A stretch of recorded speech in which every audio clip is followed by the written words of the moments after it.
present I'm Sorry I Haven't a Clue, the antidote to panel games.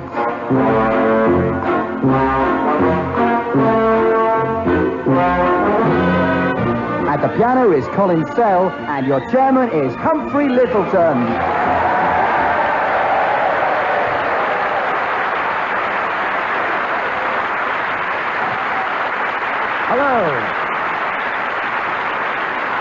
Hello and welcome to a new series of I'm Sorry I Haven't a Clue. Quote, the wittiest and most original comedy show in the history of the world, ever. That's how some people have described this program.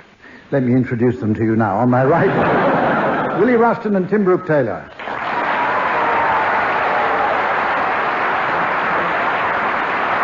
On my left, Graeme and Barry Cryer.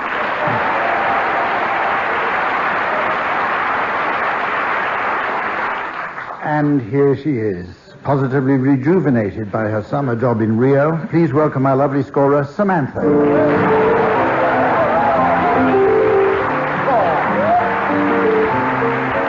Right, let's start the series with some very strange noises. No, this isn't a singing round, but a game called Sounds Peculiar. Teams, I'm going to ask you to identify some odd sounds.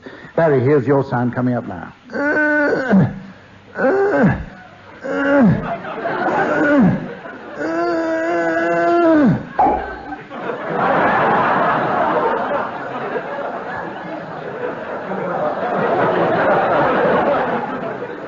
That's Cecil Parkinson withdrawing from the cabinet.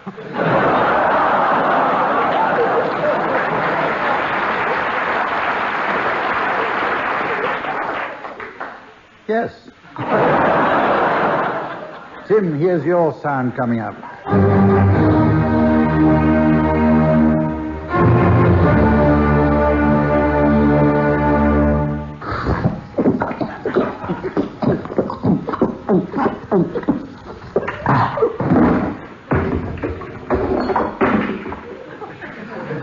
That's Beethoven's Fifth Double Brandy.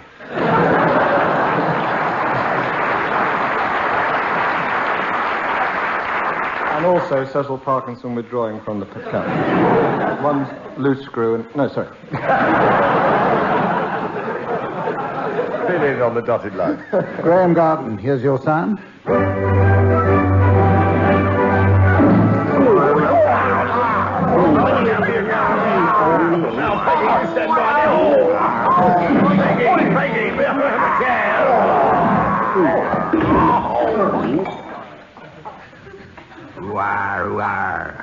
I think that was Teenage Mutant Ninja Turnips.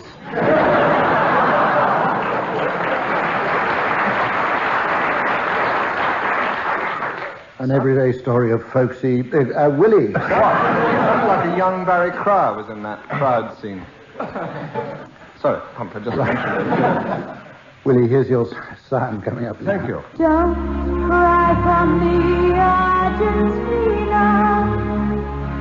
The truth is, there is nothing like a day, nothing in the world.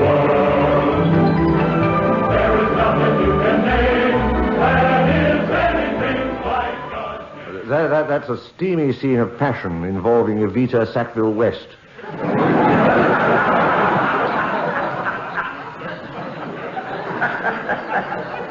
Any more on that before we hurry along to the next item? Each week at this time, I give the teams notice of the ball to which they'll be announcing the late arrivals at the end of the program. And teams, at the end of this program, you'll be announcing the arrivals at the Euro Ball. The Euro Ball. The Euro Ball? Correct. The Euro Ball. Oh, right. Now, it's time for our ever popular singing round. The teams are going to set one another a theme upon which they must improvise a blues number, a madrigal, or a calypso. As usual, they'll be accompanied by the Colin Holiday on Ice. So, Graeme and Barry, you're going to go first. Will you suggest a subject and a style for Tim and Willie? What are that's fair enough. ERM. Yes, ERM. ERM. What style? In the style of madrigal.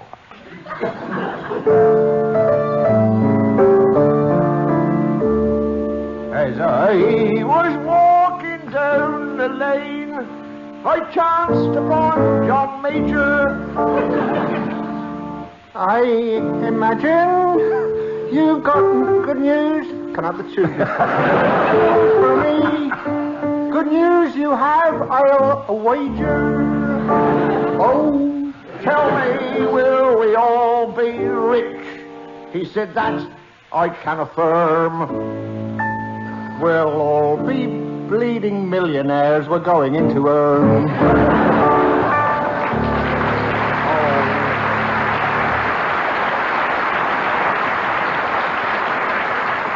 Yes, you can have some points for that. And now, Tim and Willie, give Barry and Graeme a subject and a style. Well, we thought, given the recent cheerful events across Europe, they could do a madrigal. Why not? Because we haven't had a tune yet. About East Germany, isn't it? Yes, an East German madrigal should test them.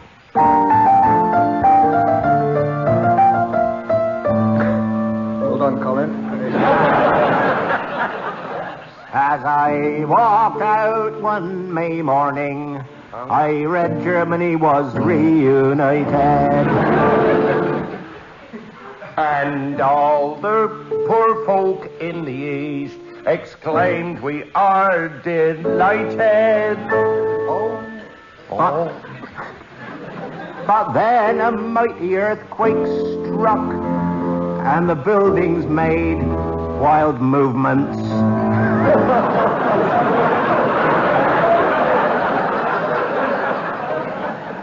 And when the dust had finally cleared, it had had thousands of pounds of improvement.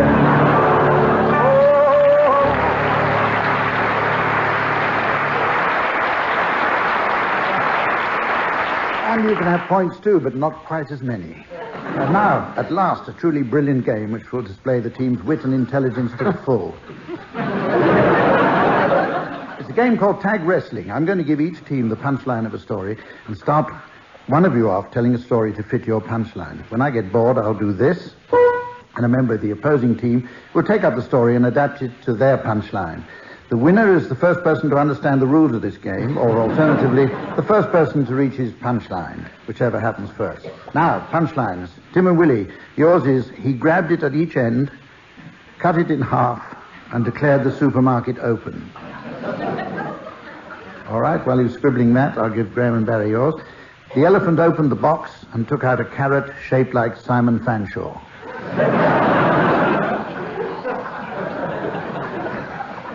Barry and Graeme, you've had the longest to think, so Tim and Willie, will you start, please?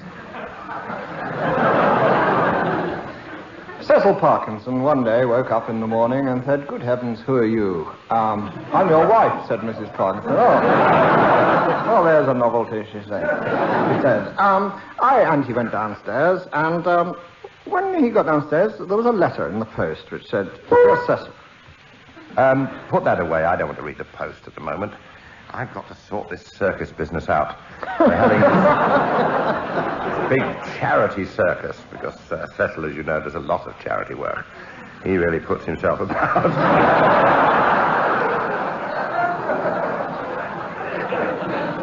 No time for breakfast. Rev up the car and let's get down into the town and sort this circus business out. Mummy! And got to the circus, and is everybody here, particularly the elephant, which had died?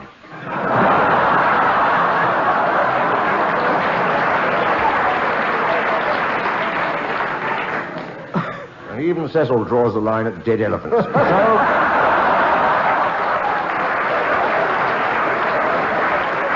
So he decided to go back and thumb through the post, which is also quite fun. And there's his letter, saying, "Dear Sir, will you come and open our supermarket?" Great. The letter said, "Dear Sir, good news. The replacement elephant has arrived. All you have to do is to make your way to the docks at Southampton and pick it up. But it's a very fussy elephant, and you will need to find some way of enticing it out of the boat. Some little treat, perhaps, that you could wrap up in a box." And the best place to buy one of those would be in a supermarket. And while you're in the supermarket, Cecil, if I can call you that, would you perhaps open it for us? Because we need someone important, and as we couldn't get one, we decided one that was nearly important. So if you go down to the local branch of, now, who could I get most money out of? Sainsbury's, or maybe it was, I've no time for that, said Cecil. There are more pressing matters. I must go down and meet the replacement elephant, which was, in fact, John Hurt, being even better than usual. But it was going to serve. It was going to serve. Now, what are the props, the adjuncts to this great elephant act, said Cecil. Well, look. So you wandered over to the elephant, grabbed a chain, cut it in half, and declared the supermarket open.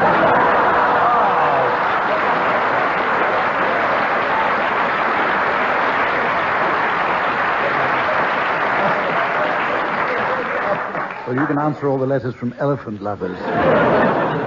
At this point, we were going to have a formation display by the Nebworth Ladies Cha-Cha Club, but instead we're going to play a game called Paranoia. Both teams are labouring under a delusion. No surprises there. But the delusion is known only to us and the opposing team. The deluded team should ask questions to discover their complaint. Tim and Willie, you start. Your paranoia is going up now on the court's laser display board. And here for you at home is the mystery voice. They think they're women priests. They think they're women priests.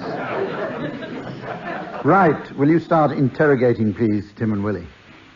We think we're something. we think we're something? We think we are? Yeah, you do, yeah. We're both the same thing?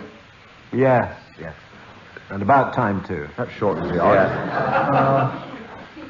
We're famous people? Yet to be, not at the moment, but hopefully We'll so. be famous for doing whatever it is we are. Oh, the first people who do it will be famous, yes. Oh, it'd be funny on this program. Yeah. Yes, Willie. I'm just recapping in my mind. We're going to be something famous, possibly. We're going to be something, and by becoming that something, we're going to be famous for it. Right. Which is just an operation. Are we? Yes. An operation. The operation, is it? The operation, yes. Oh, we're having a nose job. We're not changing sex, are we? Oh, well... Gosh, that was quick. You are not. You are not changing sex per se, or even... No need to call me per se. We're changing Percy's sex. And One way of looking at it, yes. Yes. We're getting rid of our Percys. We're not pointing them at porcelain anymore. I should tell you there is a time limit. There is a time. What, for the operation, or just for... There will be no porcelain pointing in this ambiance. Are we going to be in the ladies' loo or something? Are we going to... this ambiance? There was an applause Ladies, then. women. We're going to become nice women. Well, hopefully. Shapely, seductive women. Shapely, seductive. Oh, Deeply attractive women. We're going to become. Doesn't necessarily go with the job. No, it's not. we're That's going not to be- germane to the Greer. These are women. We're not only changing sex, we're going to adopt a profession, are we? You're not changing sex. Right.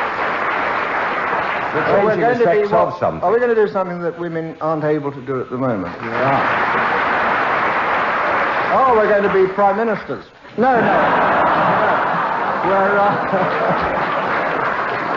We're going to be priests? No. Very good. You took an incredibly long time to get that. I read it in a couple of seconds through the back of the see-through laser display board.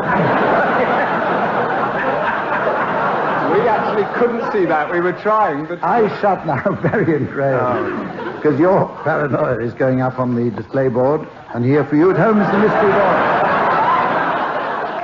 They think they're friends of Jeremy Beadle. They think they're friends of Jeremy Beadle. Right, everybody except Barry and Graeme knows the answer to this one now. Barry and Graeme, start interrogating the others, please. Well, it's something that raised a laugh, wasn't it? Not usually, no.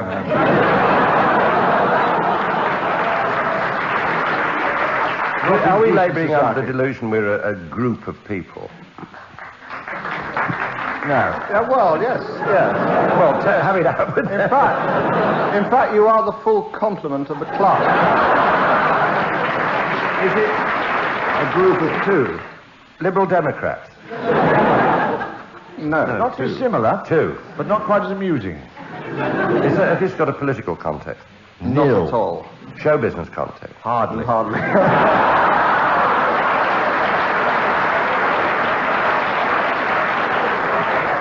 Little and large have nothing to do with this, have they? Not even they would have anything to do with it. Are they of mixed sex, this group of two? Stand up. Yes, I thought I You are these people, whether you're mixed... Your sex doesn't come into it, and you'll be very happy to hear that. So we think they're two sexless, unfunny people. Warmer.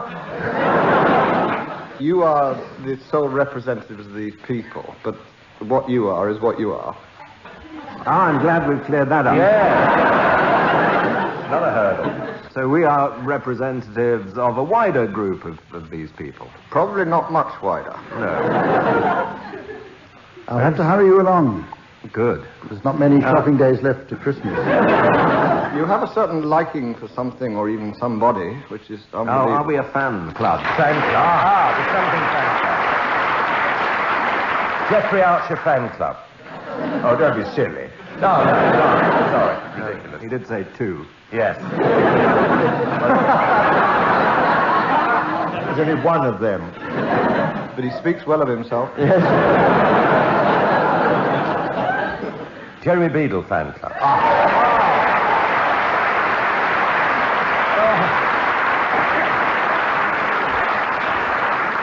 And with the score ticking along nicely, we're going on to misleading advice. This is a wonderful game.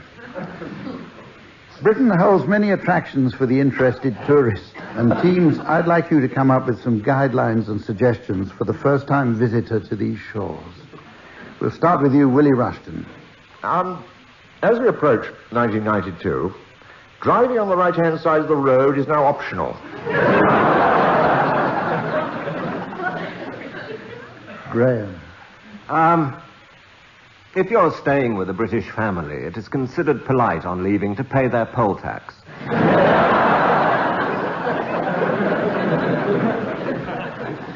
Tim. The old market in Bond Street is worth a visit, but don't forget to haggle. Do join in the old custom of vaulting the gates of Downing Street. If you're anywhere in the vicinity of the Prince of Wales, then a traditional cry of "break a leg, Charlie" will always go down.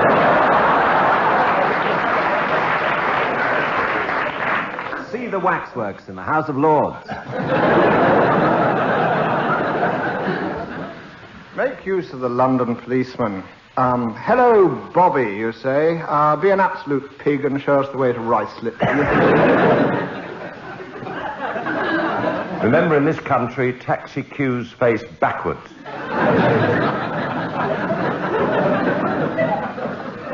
If you see any red and white cones on the motorway, pick them up. And don't forget to pack your shotguns, because there's fine hunting at Longleat, Whipsnade.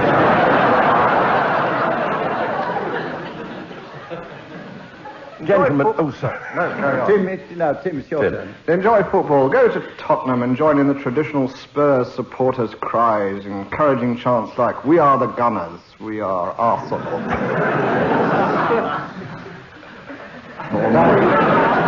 When entering the You had a gents, postscript.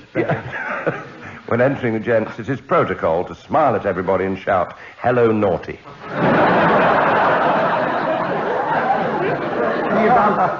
Any advance on that? Any more? Right. Well, let's go on to the next game. The teams are going to now show us everything they've got. So you may want to ask the children to leave the room. Yes, it's limerick time. I'm going to give the teams a fertile first line from which, line by line, they should construct a limerick. If there's any foul play, you'll hear this. Unless, of course, you hear this. And now on Radio 2, it's 3 hours of non-stop music with Sing-Alonger Willie Rushton. Which means you're having a ghastly nightmare. Barry, here's your first line coming up now. In the middle of singing a hymn, I was jostled by old Francis Pym. Very topical. He tripped over a hassock. A hassock? Thing you kneel on. Hassock. A sort of lumpy thing. Sandwich. Tripped over a hassock. Looked right up my cassock. And exclaimed, "Goodness me, hello, Tim."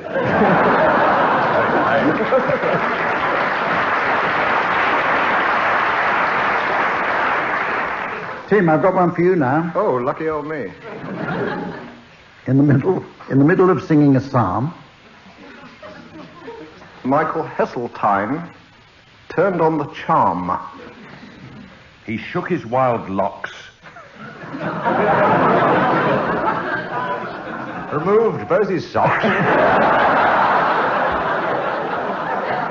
Which set off the fire alarm.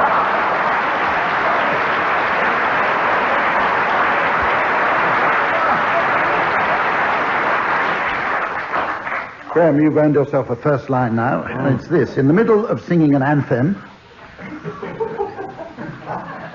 In the middle of singing an anthem, the Archbishop lisped, your anthem."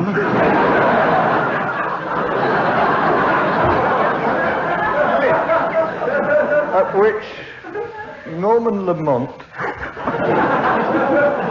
Toppled into the font. He was pushed by that old bitch from Grandfather.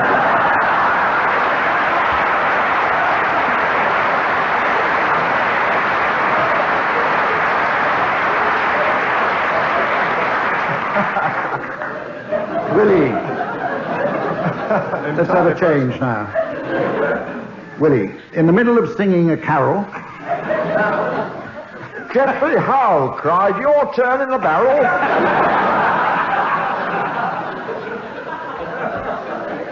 That's a bit of a bummer. Yeah, said John Selwyn, come on. A Cecil whipped off his barrel.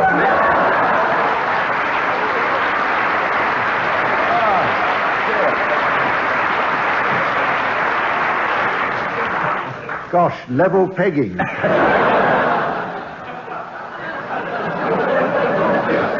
It's time for another musical round now, and I use that term advisedly. The teams are going to sing some songs of my choosing while simultaneously performing the act of self...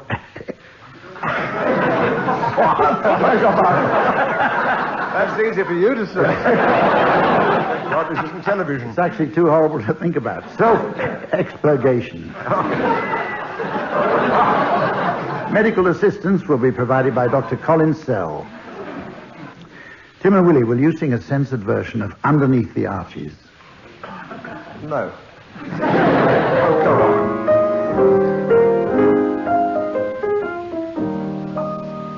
Underneath the arches, I dream my dreams away. Underneath the arches, on cobblestones I every night you'll me tired out and warm. When the daylight comes creeping, heralding the dawn. When it's rain and when it's fine, trains rattling by,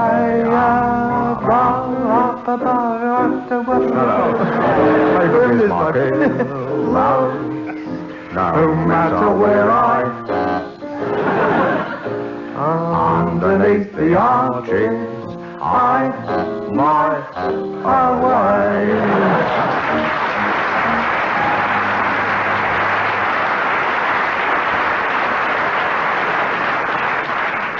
I love those old songs. I used to.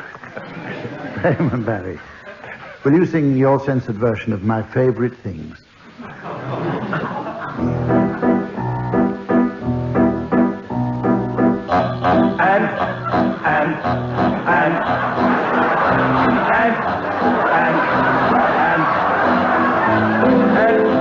all tied up with string. Are a few of my favorite things.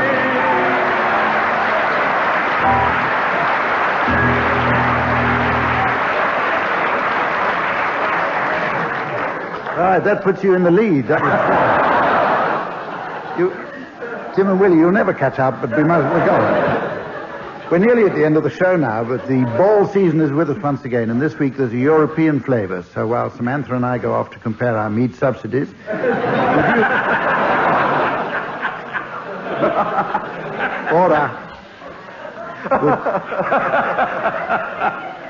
would you teams please announce the new arrivals at the Euro Ball? Well, there's a marvellous cabaret. Bruges Forsyth, who's going to sing Little Sir Ecu.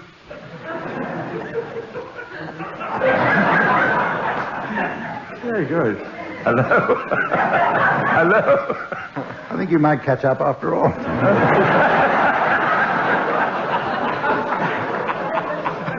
Mr. and Mrs. in Paris and their daughter April in Paris. Welcome. The family Lake with their son Wayne. And his fiancée Antwerp, known as the Beef Mountains or Intimates. Would you welcome Mr. and Mrs. Recultural Policy and their wayward daughter Agnes, the common Aggie Recultural Policy? You welcome, please, Mr. and Mrs. European Market and their unmarried son, Single Hugh European Market. No. Marvel, if you will, during the cabaret at Rodhull, entering the EMU. Yeah, kind of interesting. This is a very interesting family, which is a bit difficult to get your mouth around. The T family of Rome, with their daughter Deirdre. Deirdre T of Rome. It sort of vaguely works. I mean, Is that a Treaty of Rome? if I was paid more, I'd do better. Deirdre T of Rome. It's very good. Deirdre T of Rome. Ever since we were paid in EQs, isn't it? And will you welcome, please, two of us from Switzerland representing the church and the laity, which is which? Oh, yes, I remember. I'm the church and you're the laity.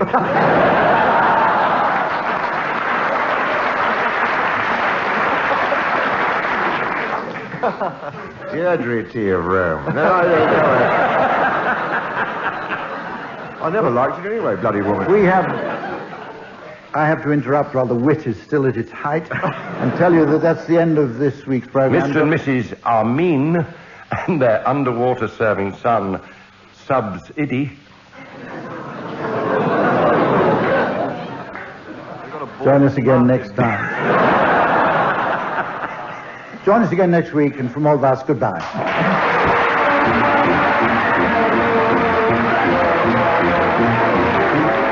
Barry Cryer, Graeme Garden, Willie Rushton and Tim Brooke-Taylor were being given silly things to do by Humphrey Lyttleton, with Colin Sell setting some of them to music. The programme was produced by Jon Magnusson.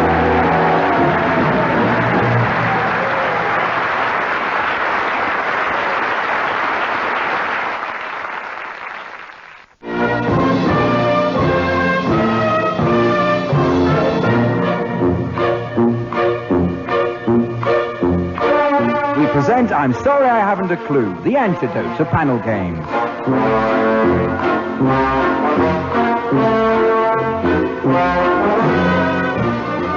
At the piano is Colin Sell, and your chairman is Humphrey Lyttleton.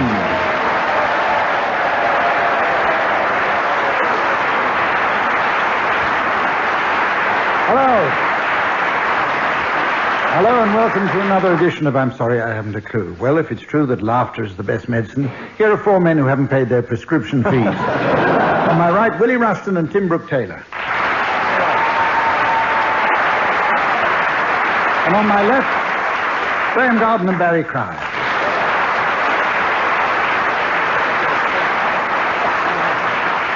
And please welcome also the lovely young lady who we're not suing the makers of Twin Peaks for breach of copyright. Keep our score. Samantha.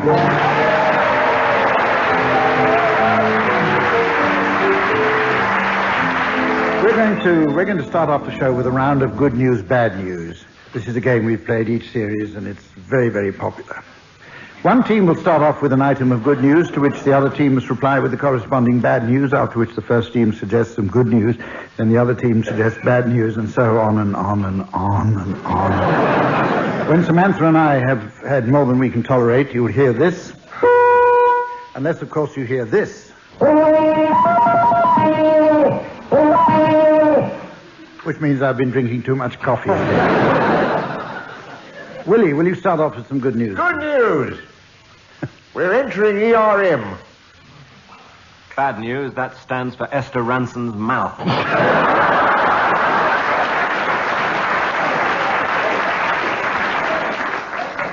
Good news, I don't. I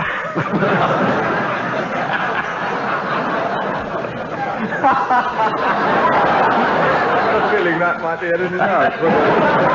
You don't laugh now. Where are we? Bad news. She's doing a new series called Tonsils of Gold.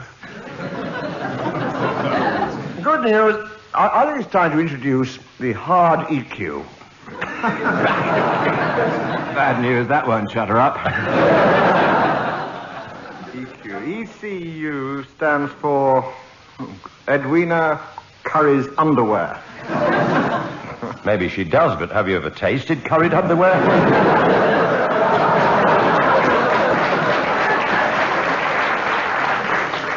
Yes.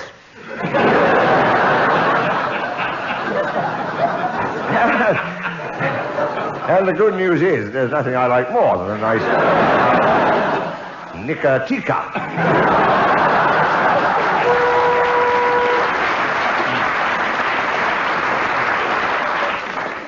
Right, this is the moment where I give the teams early warning of the ball, to which they'll be announcing the late arrivals at the end of the show. Teams, please set your minds now to the painter's ball.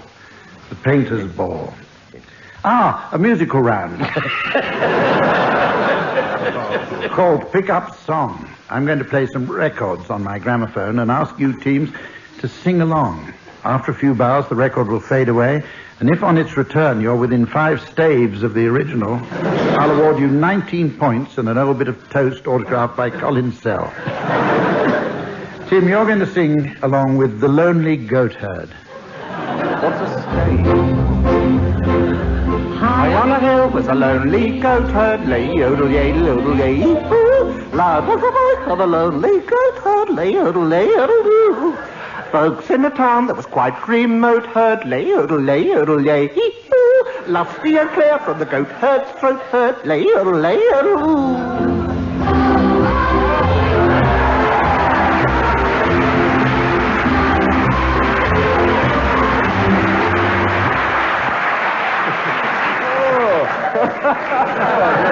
Never done that ever before.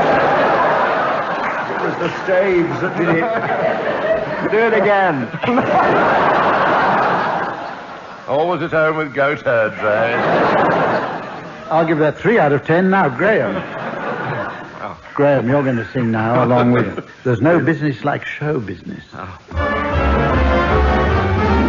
There's no business like show business, like no business I know.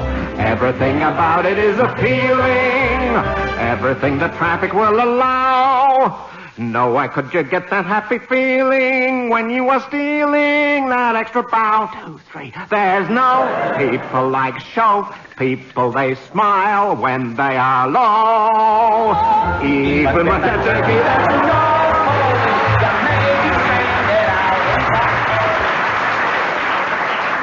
Very nearly. Willie, here's one for you. Sing along, please, to The Girl from Ipanema. Young and lovely, the girl from Ipanema goes walking, and when she passes, each one she passes goes. When she walks, she's like a samba that swings so cool and sways so gentle that when she passes, Each one she passes goes, oh, but we watch her so sadly. Oh. I've just done that, you silly git.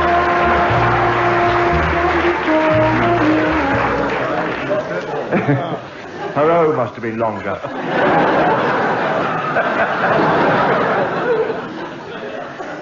Barry, now, with everything to play for, will you sing along to New York, New York? I want to wake up in a city that never sleeps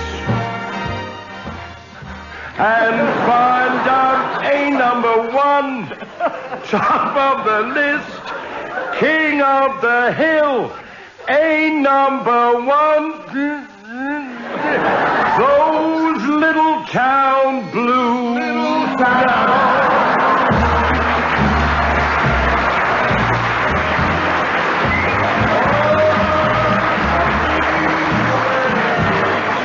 Oh, God, it's a horse's head in the morning.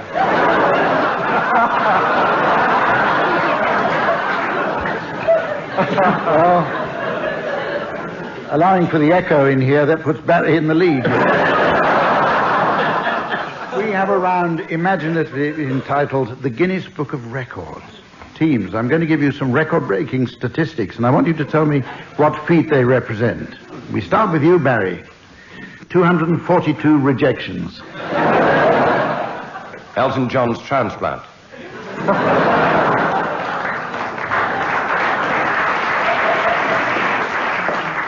Do you know that that's the greatest number of publishers' rejections for a manuscript, and it was for World Government Crusade by Gilbert Young.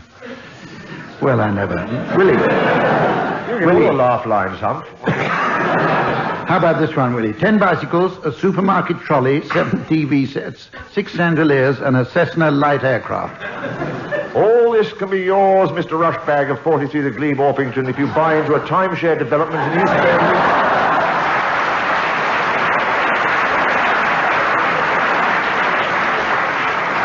It's usually one of these, isn't it?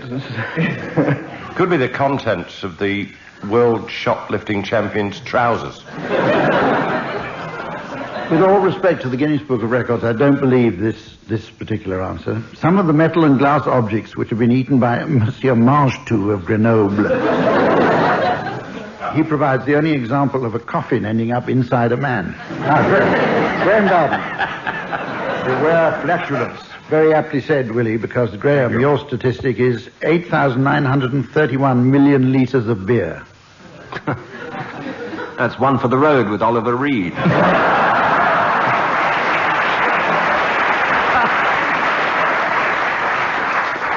Or the output of the largest brewery in the world in St. Louis, Missouri. Let's go on with this. I'm enjoying it.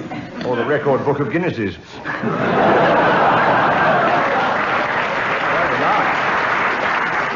We only see that during visiting hours. Sorry. Tim, 3 months old. Oh, the average mental age of a Jeremy Beadle fan.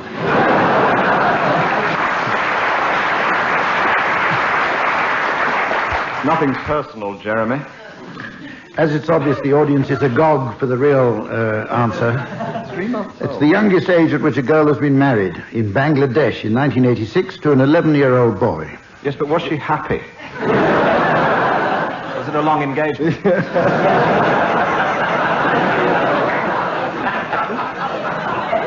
Does Bill Wyman know of this?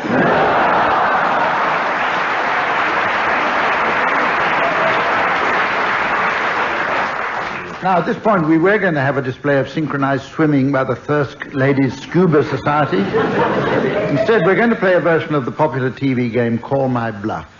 Teams, I'd like your definitions of a word from which I shall choose the least offensive. The word is cornucopia. Cornucopia. Willie, will you start, please? Well, all those who read the Times and read his column avidly will know that Alan Corrin, the bard of News Quiz, has found a paradise on earth, and indeed lives there, and writes about nothing else. And so therefore you could to some extent call it the Corrin Utopia. which is how you pronounce the word, and it is in fact another word for cricklewood.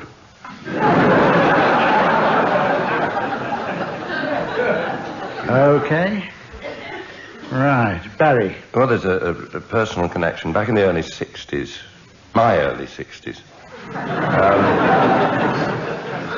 Long as people believe it. I knew this country's king of the blues, as did you, Humph, I should think, Alexis Corner. And I remember he took me to Kew Gardens once because he was very interested in pot plants. Sniffer dogs used to come out of his flat singing. And that's not the relevant. He took me to a pub in Kew, and I saw a group called the Moss Bros. And the lead singer was Andrew Michael Jagger, who I remember leapt at one point and stuck his lips to the mirror. But I noticed the similarity in style to Alexis. He was a corner copier. So it's a Mick Jagger or a Horn of Plenty. And now the weather. Try and keep these definitions as short as possible, please. Tim. If I may take you back to the 70s, early 70s, there was a... Talking of trance, actually, there was a United Barry's early 70s, yes, a long time ago. This is a... cornucopia is a United States anti-drug body, funnily enough, set up by Richard Nixon, specifically against the trade in opiums, rather opia. This corps of men was set up to destroy opia, and they were set up to nuke opia. Thank you.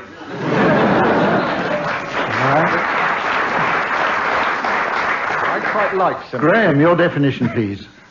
Yes, well, now this is a trade name for an invaluable new piece of office machinery, the cornucopia. And it's like a photocopier, but it's selective. It'll only photocopy old jokes. Hence cornucopia. And if you fed the script of an entire variety show through this machine, it would only print out Bob Monkhouse's material. Cornucopia as used by Jimmy Tarbuck.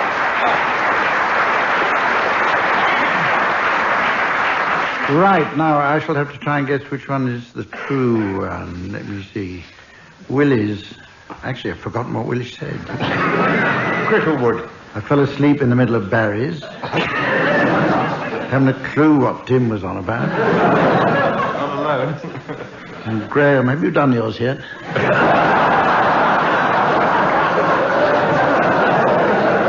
I'm going to go for Willie. Will you show the card, please? Oh.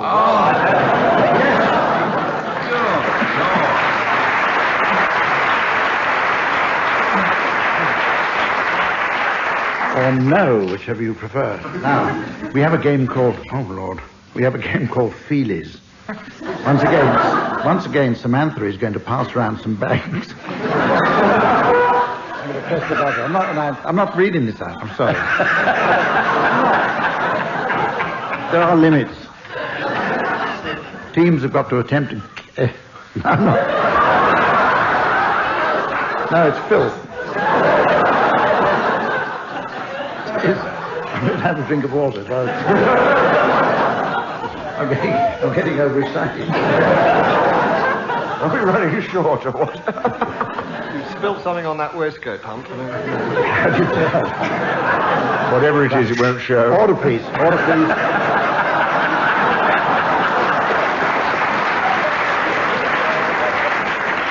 Now we're going to play a round called Feelies. Once again...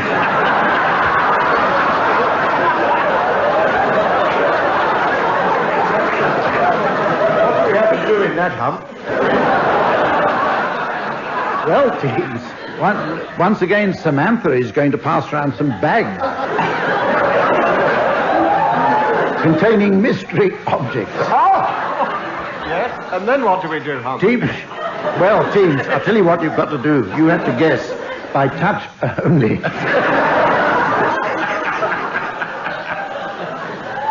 Tell what?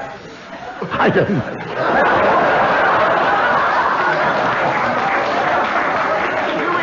Chance, Uncle Hum, have to guess what's in the bag by feeling. How many shopping days are there for Christmas? Ladies and gentlemen. No, please. Did he not know? Now we've got a round called Feelies. The teams have got to feel in a bag and tell us what's in there. Samantha. Which team starts? Graeme and Barry. Please take your bag. Your mystery object is going up on the screen now. And here for you at home is the mystery voice. A face mask of Her Majesty the Queen.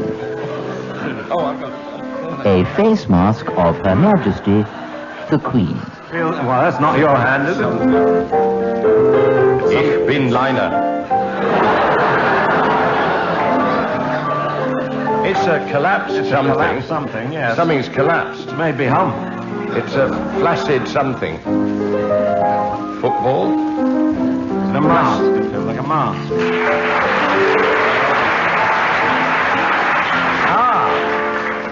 Is it a Frankenstein monster mask? Collapsed? Or something similar? A Margaret Thatcher mask? Oh, no, not... A devil mask. The Queen mask.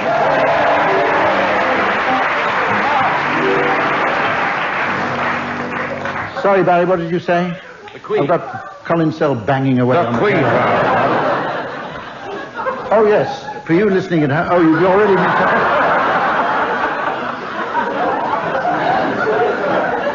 Tim and Willie, here's your bag and your mystery object. It's on the screen now, and here's the mystery voice. An inflatable lady's leg. An inflatable lady's leg. Oh, thank you, Samantha. Why is she giving us rubber gloves? Shh.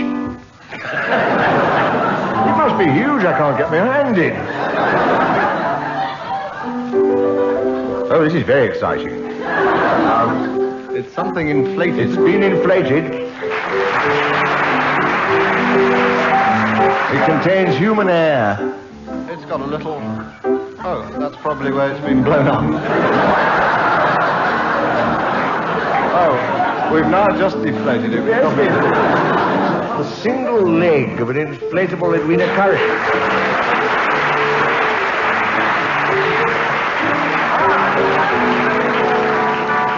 Mother! What use would that be to the average pervert? Well, Dr. Okay. Pippin. Well, it's a start. Right, Samantha, you can come and sit down now, because we're going to play... We're going to play the game called Mornington Crescent.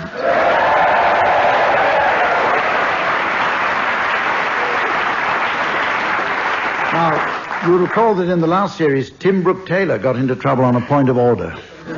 So I want a good, clean game this time, teams, and no messing about, and no questioning the chairman on the point of rules and that kind of thing, because otherwise the game goes on, and if you're the worst offender, Tim Brooke-Taylor, I'll tell you. Why don't you start, Barry?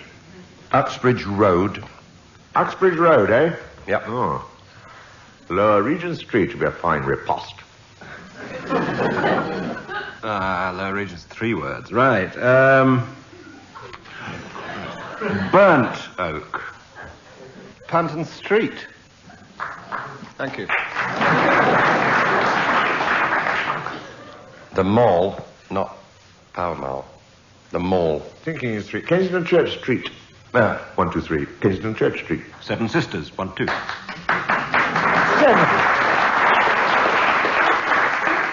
Fool around like that. Double that. What? Do I double it? If you like. What? Gay old dog. Yeah, but no need to tell the listeners. Not in absolute straight rules, can you? You can't double that, though. We're playing absolute. Tim can. Well, Upper Holloway Road.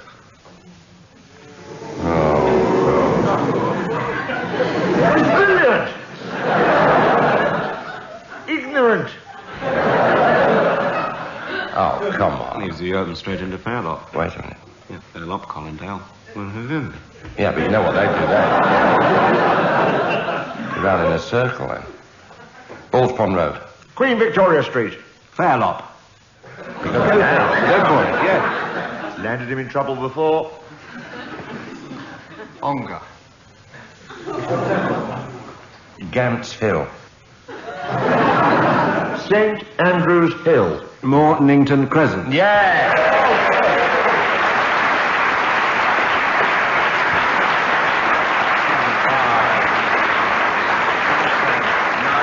I could see Willie walking absolutely straight into that one. There wasn't much I could do after Tim's little faux pas earlier on, which we shall not mention. Are you going to allow that? Dear, oh, Do you have a point of order, Tim, do you? Not now, you told me I couldn't. So I'm not going to. Will you join in this, are you going to join in this next game? If you ask me to. I do. We have a... We're not going to play Feelies again. If this argument from Tim is going to carry on every game, I don't know. We can't get the program underway. Perfectly okay, Onga. Okay, now, this is a musical round. It's called the Bad-Tempered Clavier. Colin Sell's going to play off-key. What's so strange about that, you may say? But in fact, you'll be doing it intentionally this time. Teams, I want you to sing some songs of my choice in the face of unbearable opposition, and believe me, it can be unbearable. Barry and Graeme, you're going to start this one. Keep quiet, Tim Brooke-Taylor, please, for during this. I think Onga was okay. Onga was a single act of madness. Barry and Graeme, will you sing Get Me to the Church on Time? I'm getting married in the morning. Ding dong, the bells are gonna chime. Pull out the stopper, let's have a whopper. We'll get me to the church on time. I gotta be there in the morning. Scrooged out, looking in my prime. Girls, come and kiss me, show how you miss me, but get me to the church on time. If I am dancing, roll up the floor. If I am whistling, open the door. Or I'm getting married in the morning. Ding dong, there's a church.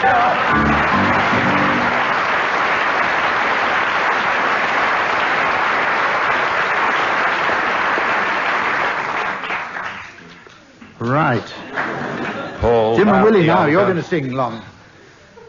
Younger Than Springtime is your song. How true. Sunny day.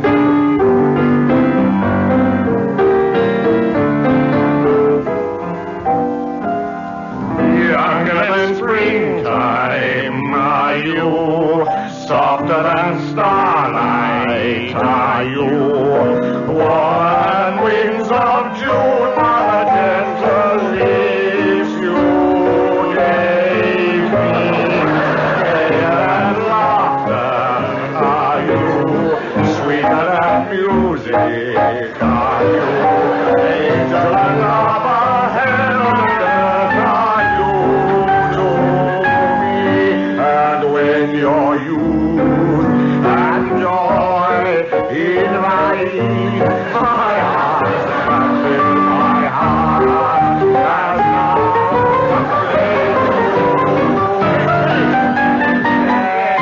younger than springtime, am I, fair than angel and lover, heaven and earth, am I really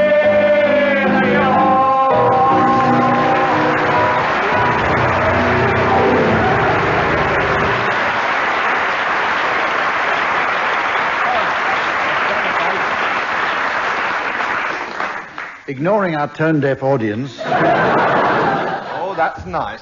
we're going to move on now to the point in the show where, well, Samantha and I go off to read my meter. The teams are going to announce the late arrivals at the Painters' Ball. Welcome, please, from France. Mr. and Mrs. Lautrec and their incontinent son.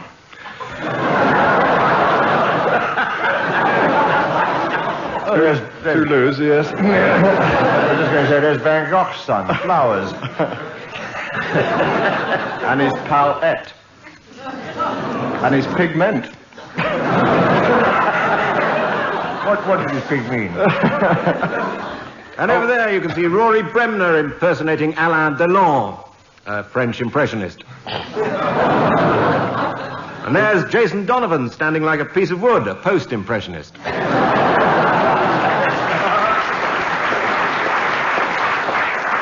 Tim's reminded me we'll be drawing the Raphael shortly, but meanwhile, it's cabaret time. Oh, that's a feeling of déjà vu.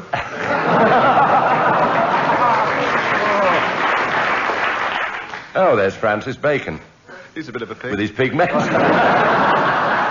that's what I meant by pig earlier. I thought he was Jewish. No, he's Goya. Now... Goya, the famous war artist, and over there, Oliver Reed, the famous... Pissarro.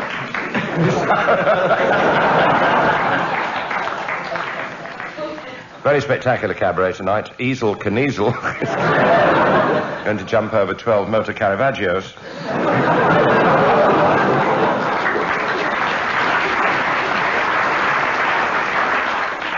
Oh, here's Joan Rivers. Oh, dear, sorry, Joan. Don't want to burn Joan's dress. Burn Jones. Burn Jones, Pre-Raphaelite.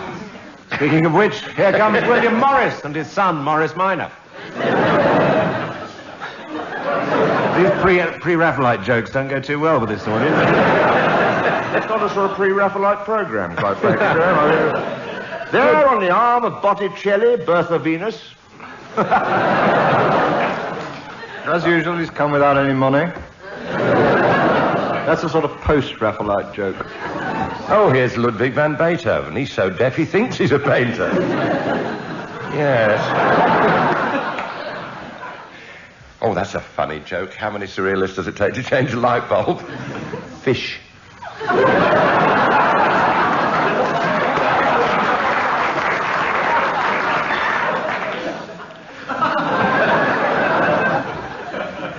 There's Roger Whittaker and his mum. Whistler's mum. What-o, Roger? Just pouring a drink for this person. Say when. Oh, sorry, you're in the police. Constable, say when.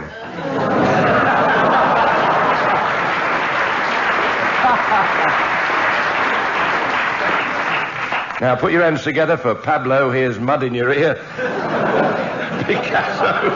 Hope it's not his blue period. He's burgled last night. Managed to do a drawing of the burglar. Next day, the police arrested 2 horses and a sardine.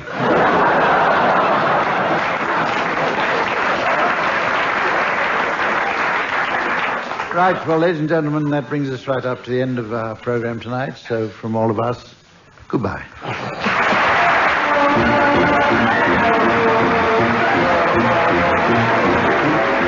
Barry Choir, Graeme Garden, Willie Rushton and Tim Brooke-Taylor were being given silly things to do by Humphrey Lyttleton, with Colin setting some of them to music. The programme was produced by Joan Magnuson.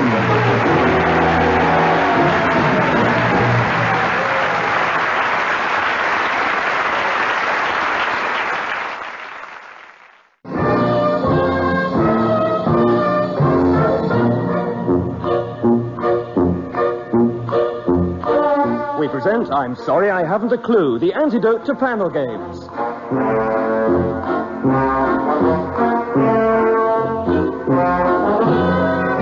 At the piano is Colin Sell, and your chairman is Humphrey Lyttleton.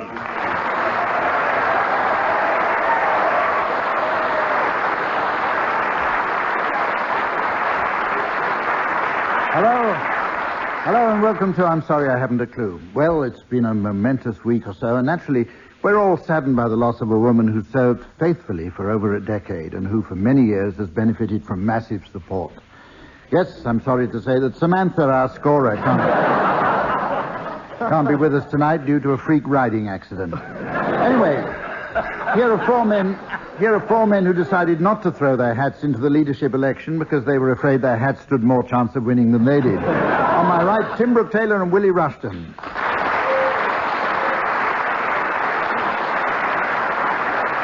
And on my left, Graeme Garden and Barry Cryer.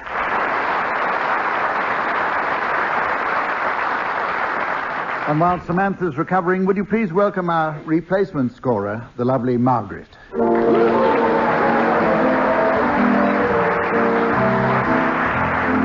We're going to start off with a game called Excuses, Excuses. One team is going to point the finger of accusation at the opposing team, who should attempt to excuse themselves. The first team then point again with the finger of accusation, and so on, until either their finger gets tired or I do this. Graeme, you're going to start off now. Will you start off by accusing Tim and Willie? Yes. Why did you vote for Michael Heseltine in the first ballot? Because the whips said I had to vote for the mad blonde in the blue suit.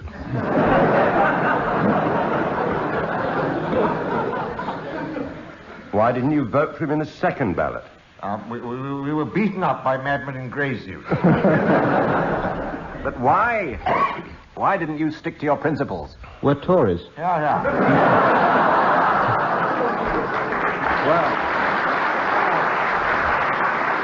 Well... What did you have against her? Let me answer that in 3 or 4 ways. Here. She was the single most wonderful person to lead this country since Herod the Wake. And she had the shapeliest legs since Pitt the Younger. Here. And why did you vote against her? Let me answer that in another way. Self-interest came into it. Who did you vote for in the second ballot? Douglas Hurd. No, you didn't. How do you know? It's a secret ballot. We looked. Why did you look? We're Tories.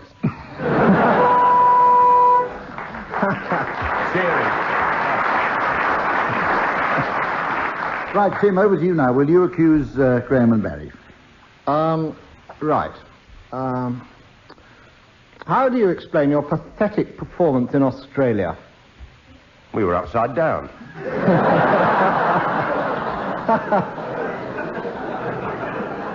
You were all out for 109.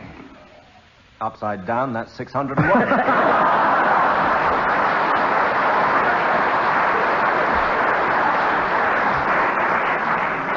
You've absolutely no idea how to play alderman. Obviously, you've never seen me in pantomime. We have seen you in pantomime, and I've never seen anything as grotesque as your widow Twankey. I was upside down. No, you weren't. How do you know? We looked. Why? We're Tories. Right. Yeah, I enjoyed that. Oh, dear. This is the point in the show where I give the teams advance warning of the ball they'll be announcing at the end of the show. Teams, would you please think about some late arrivals at the, guess what, Conservative Party ball? Your assistant, Margaret, doesn't want to know about that. She's good at removing them. Okay, teams, now, this is a new one on me. I'm looking forward to this. I'm going to ask you to tip your heads back and empty your glasses. What, I hear Barry murmur, is the show over already? No. It's time for a musical round called Gargle's Song. I'm going to ask each of the team members to gargle a well-known song. And as usual, I'll award points for fluency of expression and deduct points for splashing the audience. Colin will also be taking part, doing what, I don't know. And for insurance purposes, he's wearing his rubbers. Now... Tim, will you start off? Will you gargle when I'm calling you? Oh, no, I will. Wait, he hasn't called you. I was saying I will. Oh, I did.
I do have a degree. I'd like to find We're all going to sound like Douglas Hurd, aren't we?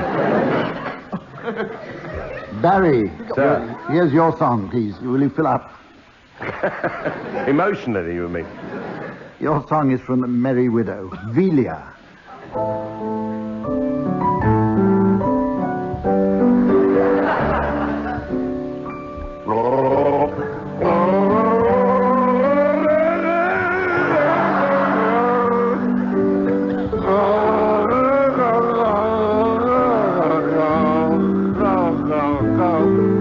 I've dried. Oh, yes.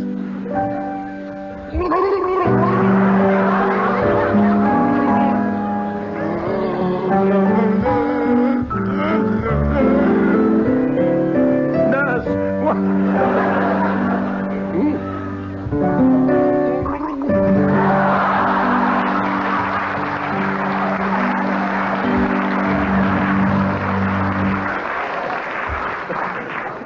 Oh, God. It's finding it a bit difficult to hear the piano, actually, seriously. Gargling. Willie, while Graeme dries I himself couldn't off... see the piano. Your song is We'll Gather Lilacs. Not easy with the husband. Very good for you, sir.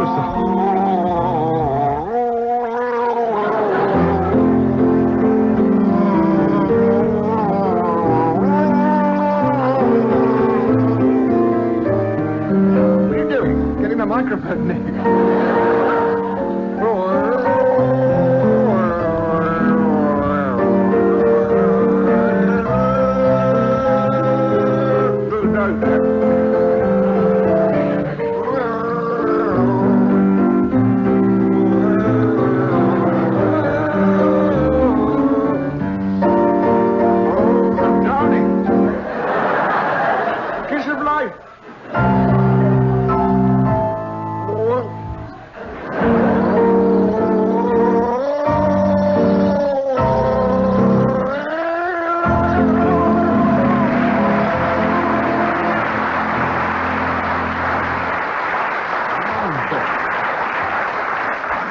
Well, if you think I'm going to award any points for that, you're very much mistaken. Jim's lost 10 points already for spitting at the chairman. You give my 10 teeth. points already. We're going to rush on now to a game called Complete Quotes. I'm going to play some incomplete excerpts of famous people speaking, and I want you to finish them off. The quotes, I mean. Tim, you have a speech by Prince Edward. Oh, it's perfectly true. I mean, you've got to be very careful who you talk to. If you talk to a girl more than 3 times in a week, then... She might easily die of boredom. Oh, that's unfair. Unfair to attack them when they can't reply back. Exactly. Absolutely. But it's true. Graeme, your speaker is Michael Heseltine. You don't go around expecting people to squirt paint over you, and so it does have a sort of momentary shock. But no hard feelings, Maggie. Let me wipe it off you.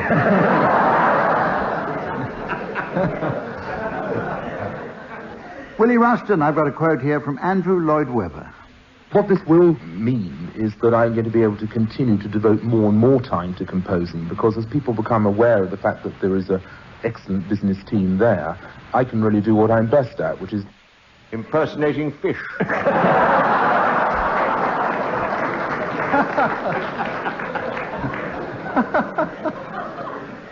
Barry. That's very true. Here's a quote that you've got to finish. It's by Oliver Reed. I wanted, why show business? I can't spell, I can't add up. I can't stand up.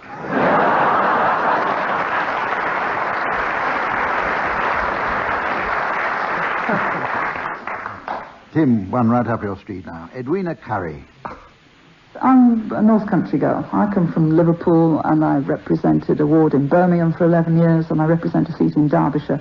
And where I come from, we call a spade, well, at the very least we call it a delightful coloured immigrant. That's what they do. Delightful. Another 10 points up the spout. Graeme Garden, Margaret Thatcher. Now you can see, it's really rather dark, purply colour. But don't worry, Geoffrey. I'll put a raw steak on it.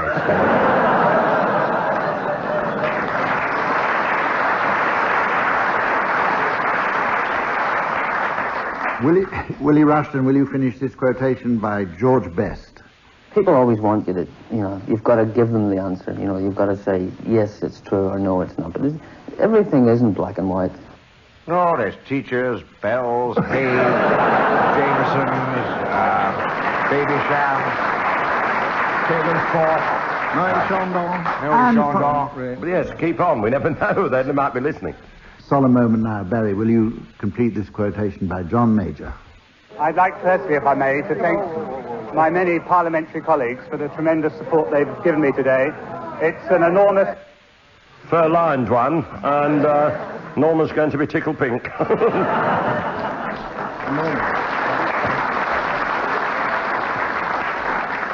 I suppose those of you who are listening are agog to know what the score is. We're going to... Now we have... Are you ready? Now we have a game called Historical Headlines. I want you to suggest how different newspapers would have reacted to famous events in the past. And let's start now with the Charge of the Light Brigade. Who should we start with now? Barry. Charge of the Light Brigade. Charge of the Light Brigade. Sports Guardian.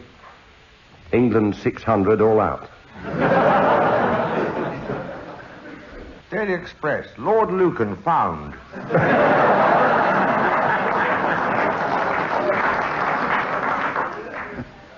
The Sun. Got us.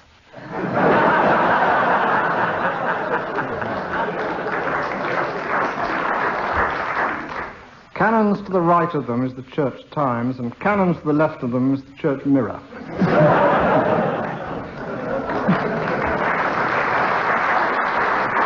The Financial Times, they reported on the Charge of the Light Brigade as electricity shares underpriced. Knitting Weekly. Cardigan souvenir issue. One from the Star. Capture the Russian guns and win a metro. Times Literary Supplement. Lord Tennyson seeks rhyme for 600.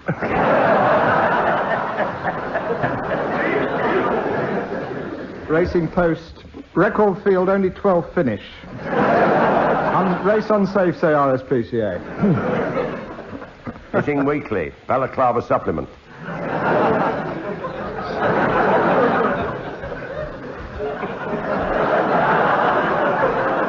Teams, here's a different event. Teams. Same game, but different event. Henry VIII's sixth marriage to Catherine Parr. Daily Star. King feels up to par.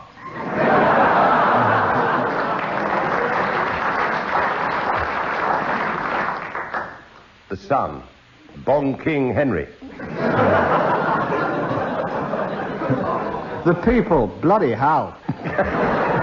6 in a row. Daily Mirror. Hazard scores 6. God bless you, sir. Catholic Herald. Pope brings in excommunication charge. Or not. The Independent. King weds. See page 19.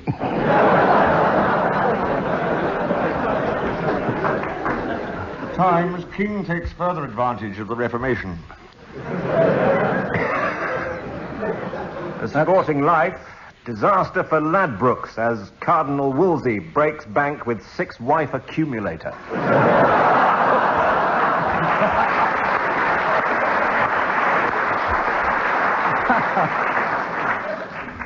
Okay.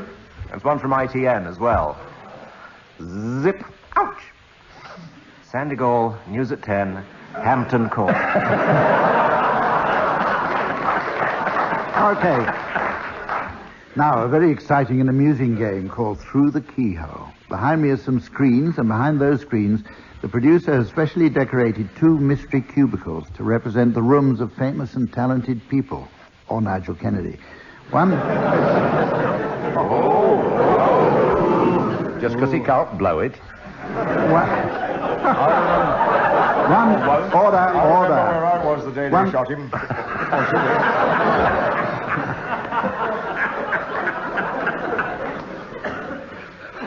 I'm going to ask one team to go inside the...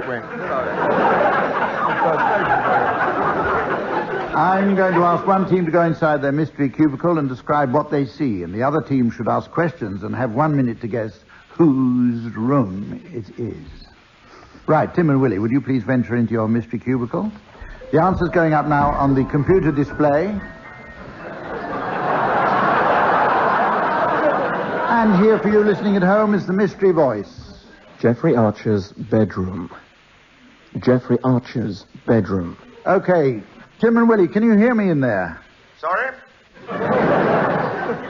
Tim, what about you? About 3:15. Okay, off you go now. And Graeme and Barry, you've got to try and work out whose room. What are simply mortals? Right. It's Lloyd Grossman's room. We could be standing in a hall of mirrors. I've never seen so much glass. Gloss. How wise of you not to attempt the voice, Willie? Yes. Still gargling after all these years. Oh, look at these robes for a peer. What does it say? Not to be used yet. Obviously, the person who lives here enjoys reading. There are an enormous number of books, all by the same author. Questions? What? Got a question yet? Who are the books by? The same author. Look at all these, lots of walls surrounded with photos of Margaret Thatcher, still wet.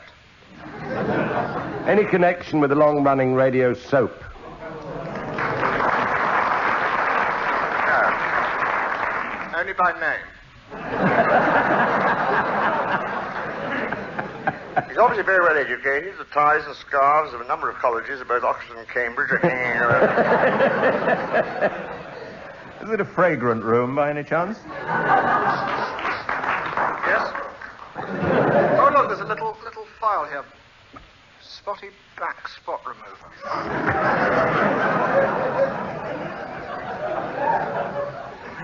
Barbara Cartland, isn't it? Can we come out now? It's horrible in here. I'm going to ask you, Graeme and Barry, whose room do you think that is? Oh, a shot in the dark. Go on, Barry. Jeffrey Archer. Jeffrey Archer.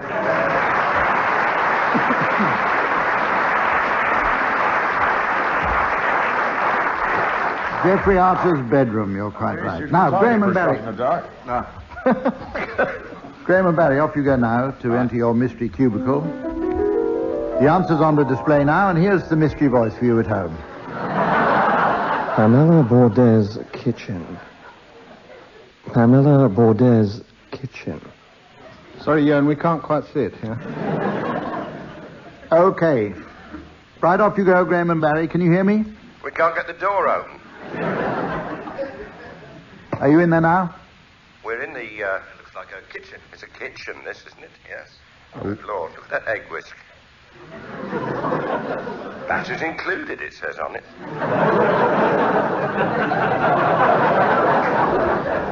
What you do with a blender shaped like that, I'll never know.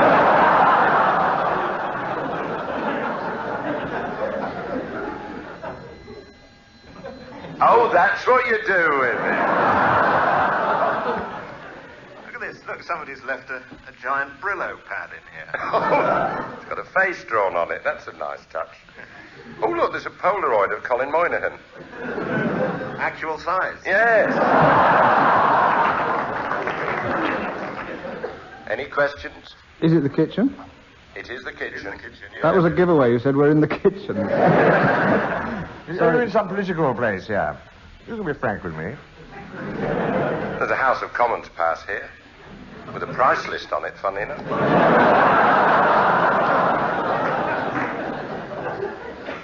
Is this person a woman whose kitchen you're leaping about in?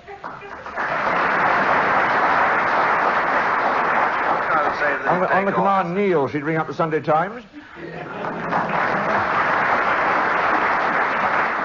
I think you're getting close, Willie. They know it's Molly Sugden. They've Hang got the- it. Okay. Hang the bordello or something.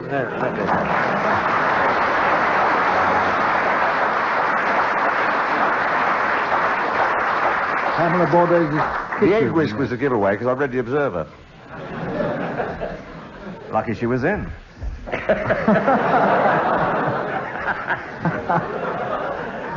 We're going to have now what's laughingly called a musical round. Teams are going to improvise a blues, madrigal, or calypso number around a theme suggested by the opposing team. Musical accompaniment is provided as usual by Colin Sell and the Croydon Sound Machine. That's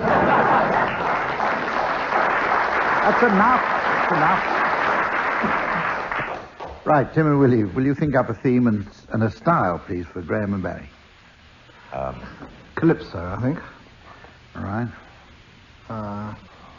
Teenage Mutant Ninja Tories. No, Turtles. Turtle Calypso, none of this hero bit. Ninja Turtles.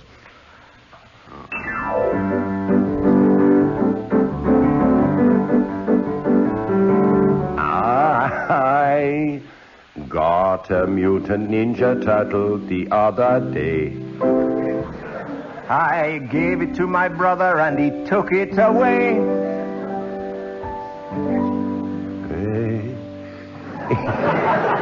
He came back later all covered in slime. And said, I'll have another of those meat pies, but not so crusty this time.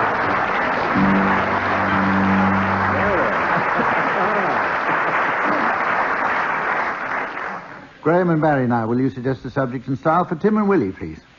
Wedgwood band. And we haven't had a all right, madrigal. a wedgie band. Madrigal. A wedgie band. Can we have a madrigal? That's We haven't had a topical. madrigal for a long time. All right. Hey, we're wandering. What? I thought that was a madrigal.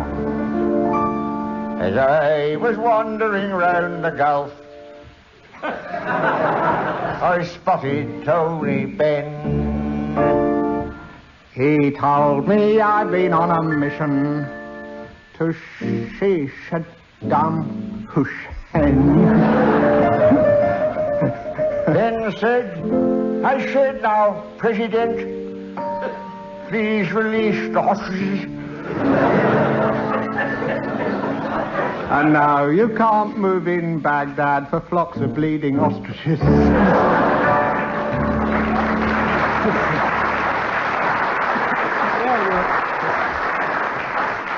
Okay, well, with the score nicely poised, we go on to... Oh, wait a minute now. You may have read in the newspapers that the elevators at Mornington Crescent Tube Station are to be taken out of use.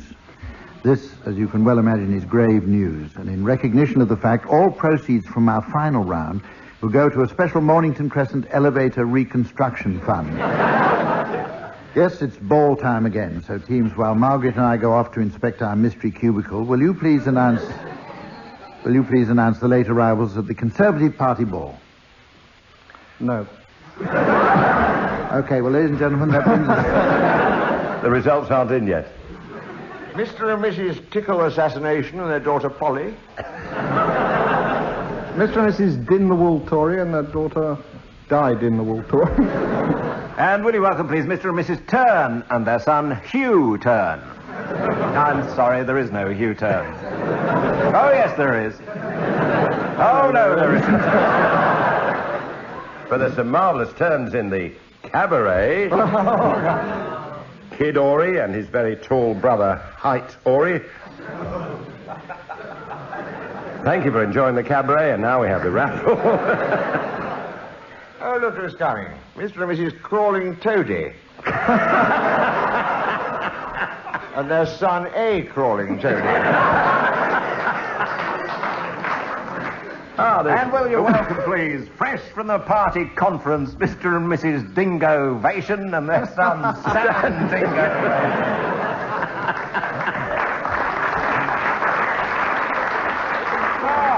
Here come Mr. and Mrs. Unscrupulous Bastard. And their son, A.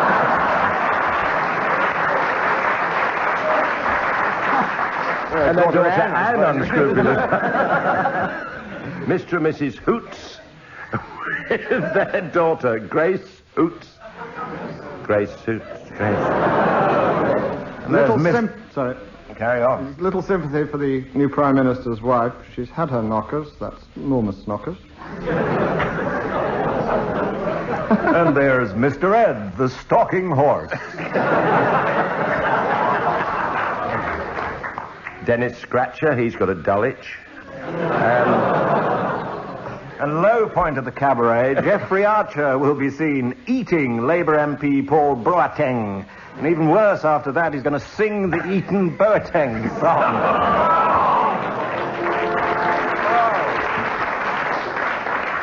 Very welcome, the two-faced stoats. I haven't brought any children at all, I don't know.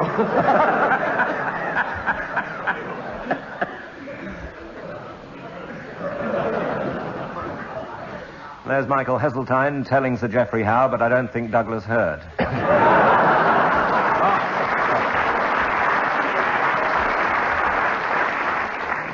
All the way from Holland with their host, Hugh Dykes, Mr. and Mrs. Van Years, and their daughter, Ella Van Years.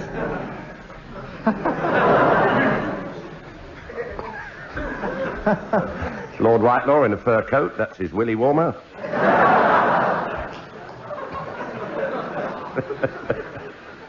Ladies and gentlemen, we've come now right up to the end of the programme, and the teams have come to the end of their resources. Oh, there's a trapeze artist, Tom, for late addition to the cabaret.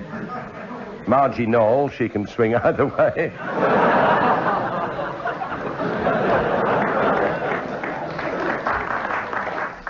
Oh, a taxi's just drawn up and nobody's got out. It's the Prime Minister!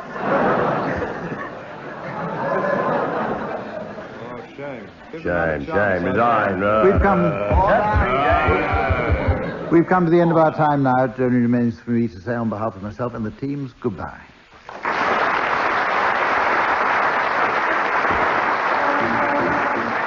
Barry Cryer, Graeme Garden, Willie Rushton and Tim Brooke-Taylor were being given silly things to do by Humphrey Lyttleton, with Colin setting some of them to music. The programme was produced by Jon Magnusson.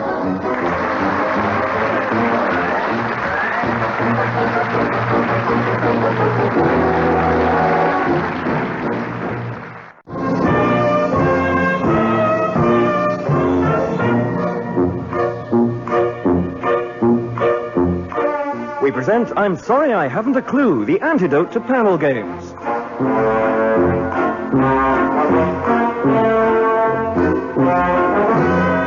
At the piano is Colin Sell, and your chairman is Humphrey Lyttleton.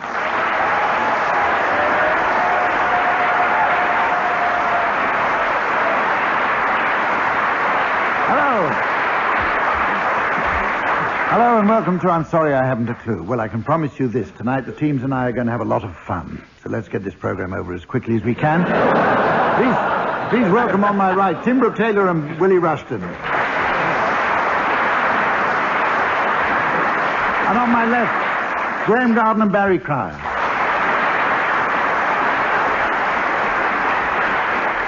And, of course, we're overjoyed to have her back. She's recovered from her freak riding accident, but still has to keep her leg up. Our lovely scorer, Samantha.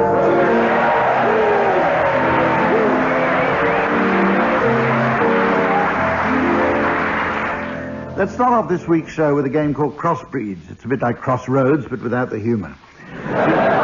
Teams, I want you to cross one person or thing with another to come up with a strange new hybrid.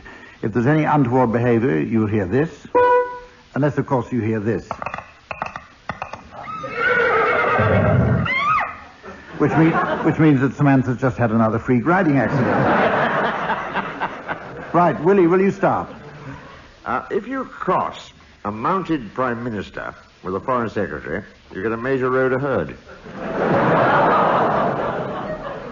If you crossed Samantha Fox with David Lynch, you'd get Twin Peaks. If you cross Paul Gascoigne with Maria Whittaker, you get the Gaza Strip. If you were to cross a road with a chicken, you'd both get to the other side.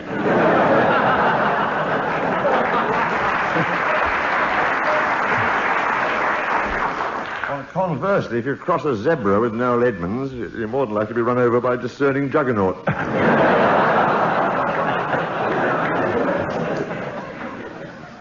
If you crossed a tartan carpet with a chameleon, he'd get a nervous breakdown. If you cross a small question mark with a Roman Catholic priest, you get a little bit of how's your father?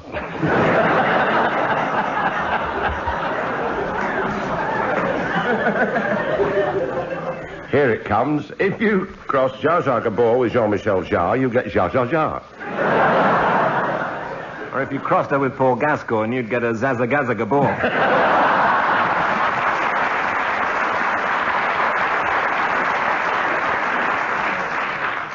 Tim, were you rumbling? I do beg your pardon. Okay, well, this is the moment where I give the teams fair warning of tonight's ball. Will you please think up late arrivals at the Circus Performers' Ball? Now, a wonderful musical round called Grand Opera. Teams, I'm going to give you some passages of unpromising prose from which you should improvise an operatic duet with orchestral assistance from Colin Sell. Incidentally, you may have read in the newspapers that Barry Cryer had got a starring role in Tosca. I'm afraid that's a misprint. It should have read Barry bought a sausage roll in Tesco. Right, Tim and Willie.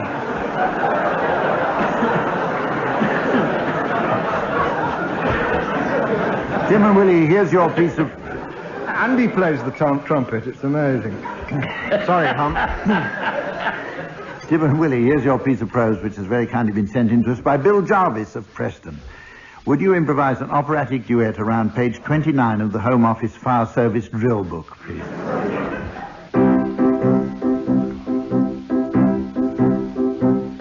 When rolled hose is being carried preparatory to running out, the male coupling should be allowed to hang down about 12 inches. About 12 inches.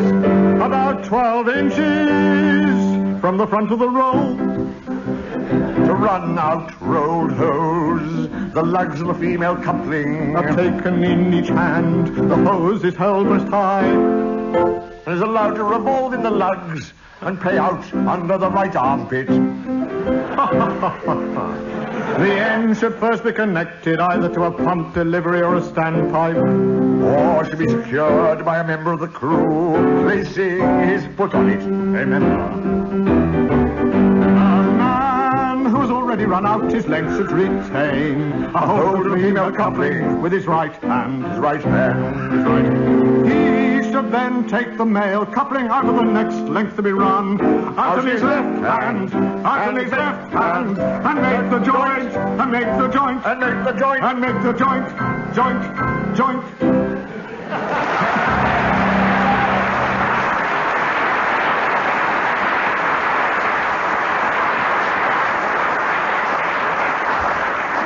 Right, Graeme and Barry, try and keep it clean. I'd like you to sing a passage from one of our favourite books, Games and Activities for Scouts. Will you sing number 58, Casualty Simulation?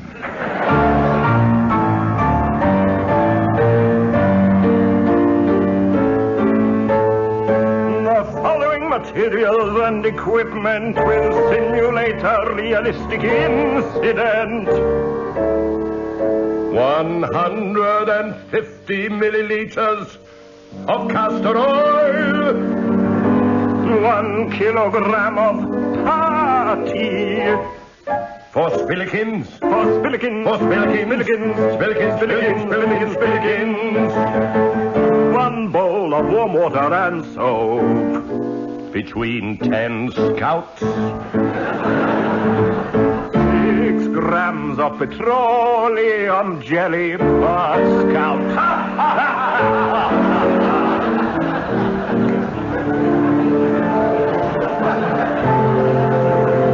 Wiping up cloths.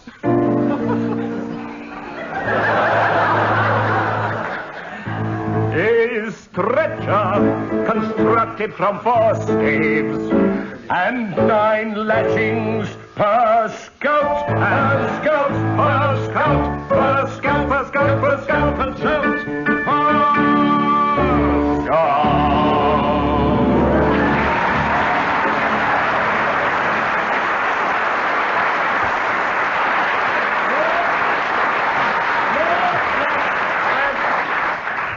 Right. Oh, I say, here's a very amusing game. It's called Noises Off. I'm going to ask the teams to take it in turns to tell a story. And to make things more interesting, they can illustrate their story whenever they choose by playing in a sound effect. The only problem is that they've no control over which sound effect gets played.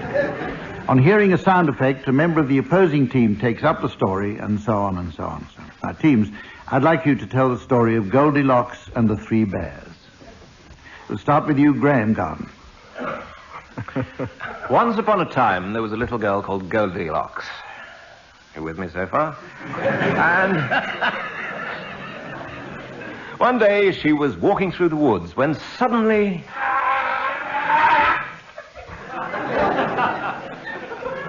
She thought, oh my God, it's happened again. Adjusting her dress, she walked on. Making her way to her lovely little house. And she realized she'd forgotten her key, but there might be somebody in, so she pressed the doorbell, but actually heard... Well, I'm glad she heard that, because you obviously didn't hear me when I said that a member of the opposing team, Barry, will take up the story. Opposing team. I'm sorry. Lower Regent Street. Oh, sorry. Who's been taking my turn?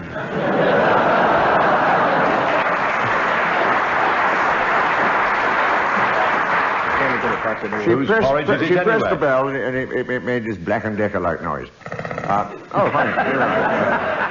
I know the drill, she said. Pushed open the door and went inside. There, on a table, were 3 bowls of porridge.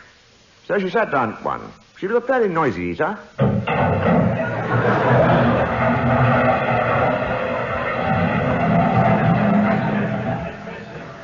But she drained the bowl in no time. No. Then she found 3 chairs. Hip hip. And she sat on the first chair. She was playing musical chairs. And every time she sat on this chair, it went... Ah! Ah, yes, she sprang to her feet, saying, this musical chair is too big. Let me try this chair. Oh, this one's just right, but it broke and made a sound like... Feeling sore,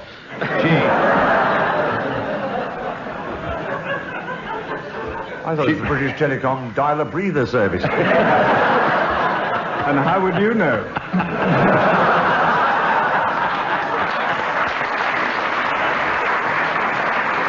Who do you think recorded it? And it's selling very well.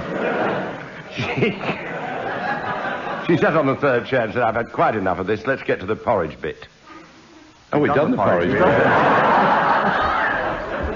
This could be edited in any order. She said, I think I'll go in the shower and have a dream. No,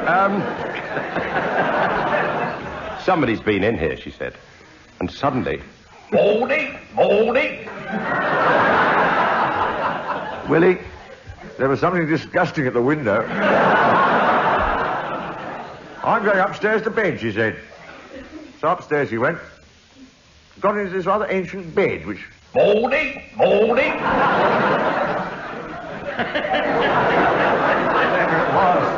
it was following her around the house.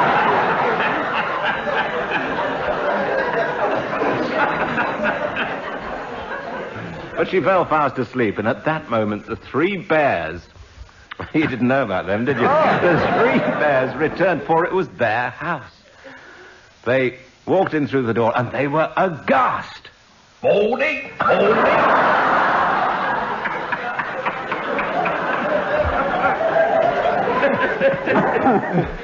They were aghast, and they were impressionists.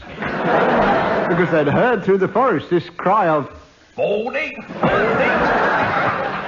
Well, they said, somebody's been in here, and I think they're... She was shot to pieces. She had a slight stutter as a result of this and said... What are those French farmers doing out in the woods there? Who on earth had been sitting in my chair, because she was a ratty sort of woman, and she picked the chair up and threw it out the window. That dramatic. The chair bounced back into the room. And bounced right out Twice.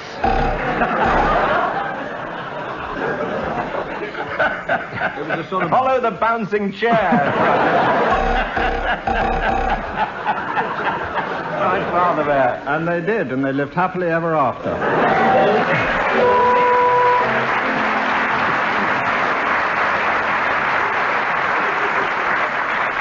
That was in 17 years, that was the best game we've ever had. What happened? Let's all calm down now. Because we have a very easy game called Straight Face. I want you teams to come up with some random words that the audience don't find funny. Well, I told you it was an easy game. Subject to my discretion, the person who elicits so much as a titter from the front will... That's where you usually titter from, isn't it? Sit down, come on. Subject to my discretion, the person who elicits so much as a titter from the front will be disqualified and locked in my mystery cubicle. Right, we'll start with you, Tim. Syrup. Phalanx. Sponge. Treacle. Marzipan. Loofah. Bowl.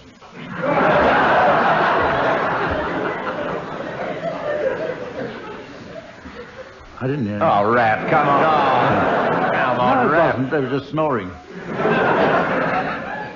Okay, Willie, you're out, I'm afraid. Yes. Yeah. Okay, Graeme, carry on. Jug. Blancmange. Moldy. Oh, no. Very good, uncannily like it. Gusset. That's one of the best laughs he's ever got. Yeah, but it related to the bit earlier. Yes. Puma. Lavender. Link. Nostril. I thought it detected a titter. Nostril went very well, I thought. It's never gone better. So, no, I'm afraid there was a titter somewhere. All right. It stands out, so I can easily The tell. people from Windsor, they enjoyed the nostril. So, it's a face-to-face there between Barry and Tim. Sphincter. Loaf. Courgette. Porridge. Boot. Chair. Lobe. Gum. The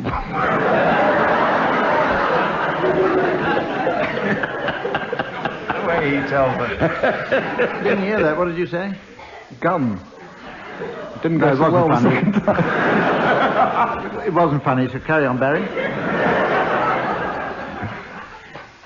Asterisk. Lump. Veruca. Cake. Now, that was funny. So the winner is Tim Brooke-Taylor.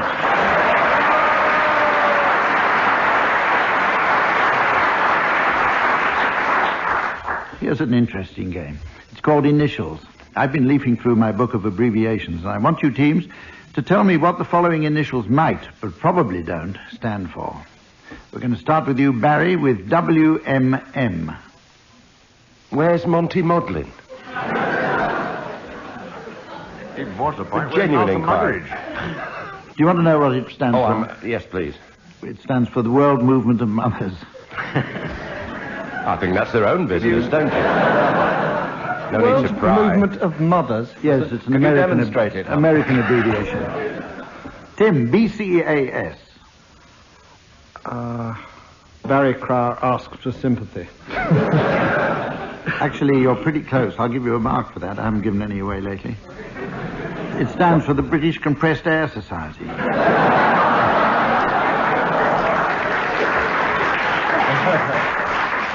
Graeme, CPNZ. CPNZ is the Association of People with Spelling Difficulties.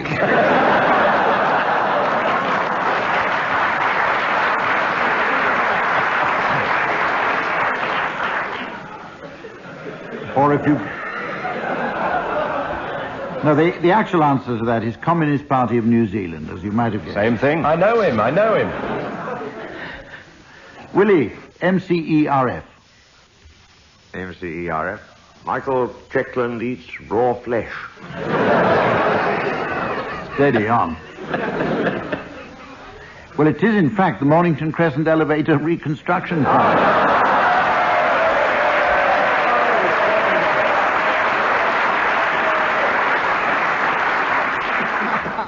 Barry, TWKC. Thinking worries Keith Chegwin. Terry Wogan knits cardigans. And look where he wears them. It's actually the Tunbridge Wells Karaoke Club. Tim, hello. Here's one for you. IWRMA. I was responsible for murdering Annika. Large membership. Is Willie Rushton Madge Allsop?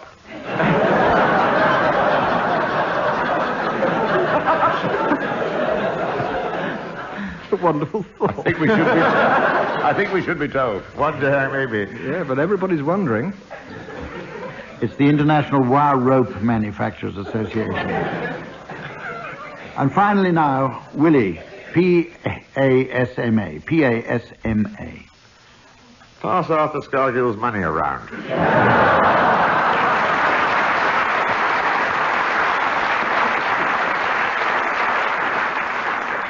A good note to end on. That was actually Prefabricated Aluminium Scaffold Manufacturers Association.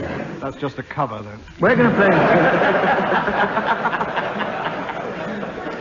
to play the game called Mornington Crescent.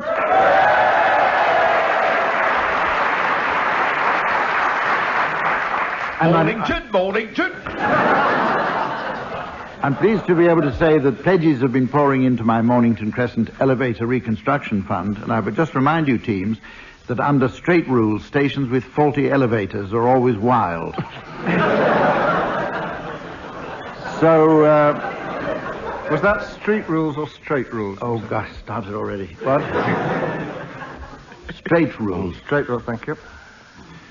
Great. Barry, will you start? Great, Chairman. West Ruislip. New Bond Street. Ah. Right. No, it's got the elevator. The Bull Ring. Oh, boy.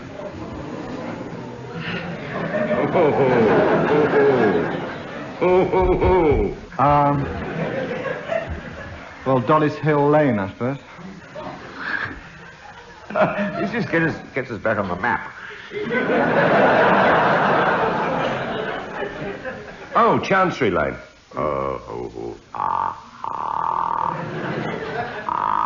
Hang about. Hanger Lane. Thank you. Charlotte Street. Gray's Inn Road. Mornington Crescent. Yeah. Okay, Tim, you've played your wild card. What do you want it to represent? I said stations with faulty elevators are always wild. You've played a wild card. What? Yeah.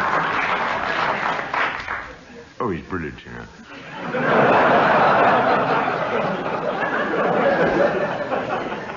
On a point of information, Mr. Chairman, how does this game finish? I've been saying that for 17 years. So let's go on for another... This is another musical round. It's called Singing Relay. Teams, I'm going to ask you to sing a well-known song, but I want you to sing alternate words between you. It calls for strong wits and quick reflexes, so you may want to give in now before we waste the audience's time. Colin Sell has the unenviable task of trying to stick to the tune. Tim and Willie, will you sing Mad Dogs and Englishmen? Now. Colin Sell, will you play the piano?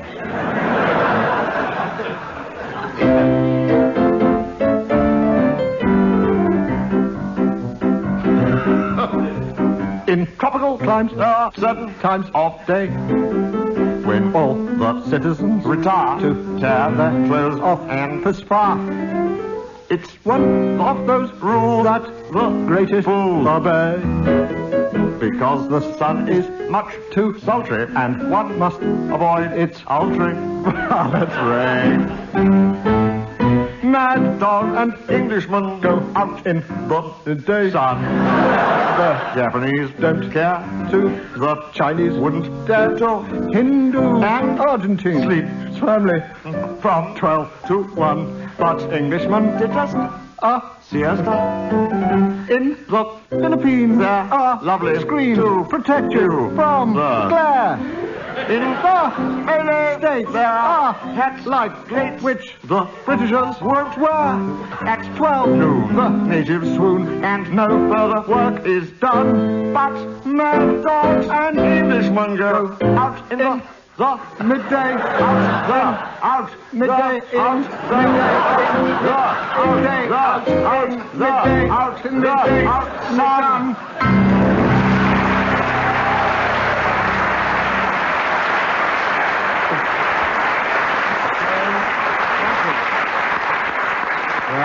Tim and Willie fell at the last fence there, but see what you can do, Graeme and Barry. Will you sing Ma Belle Marguerite? Wait a minute. But will you not start playing the piano till I finish the announcement? It's the first time he's had the lid up. He's excited. Graeme and Barry, you're going to sing Ma Belle Marguerite. Now. Sorry, Louis. You know you're supposed to play it.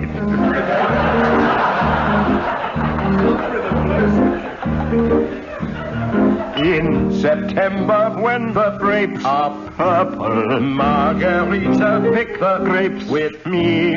There are silver bells on her fingers, all the little birds come out to see. Bella Margarita, so beautiful to see. Ma petita Margarita, picking grapes with me. Ting-a-ling, a-ling, a-ling, a-ling, a-ling, a-ling, a ting-a-ling, a-ling, a-ling, a-ling, a-ling, a-ling, a ting-a-ling, a-ling, a-ling, a-ling, a-ling, a-ling, a ting-a-ling, a-ling, a-ling, a-ling, a-ling, a-ling, a.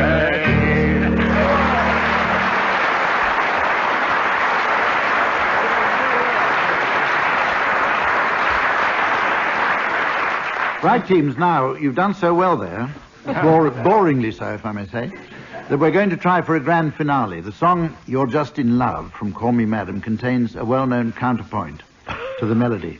Barry and Graeme, I want you to take the first chorus and Tim and Willie the second, and then teams join together in a grand final chorus, still singing alternate words, of course. Right, Barry and Graeme, will you start us off with the first chorus now? Stand by, Tim and Willie.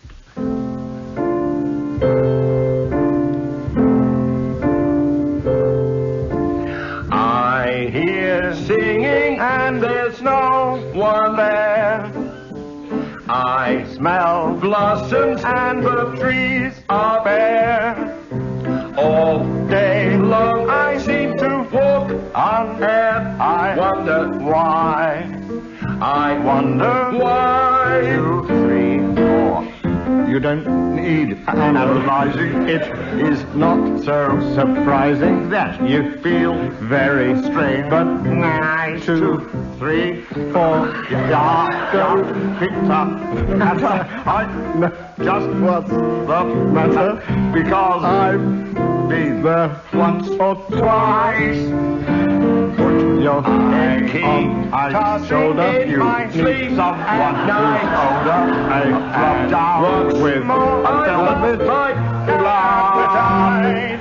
There is nothing you can take to release that pleasant feeling. You're not mine. You're just wonder why.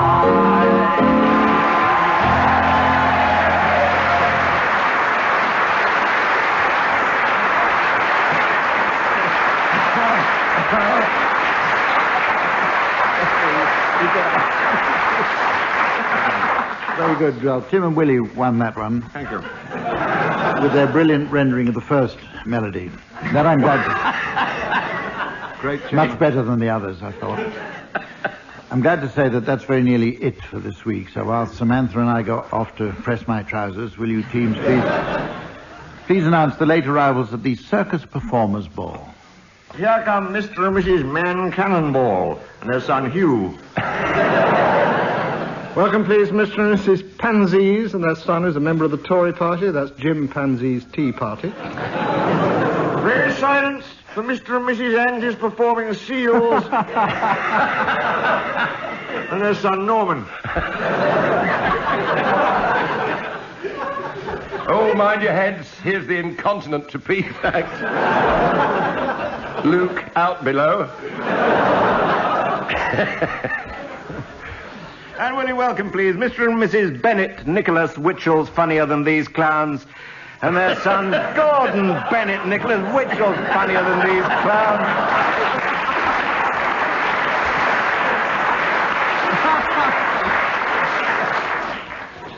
So successful was Norman. Pray welcome Mr. and Mrs. Andrews' Exploding Voles. This is an act I'd like to see. One only performance. Well, you must meet the son, Desmond. And his Exploding Voles. And his Exploding Voles. It's only a name, he juggles, actually, but I mean...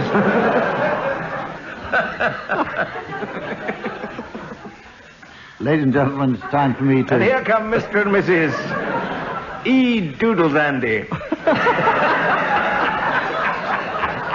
His Exploding Voles, so. And their yak E. Doodledandy.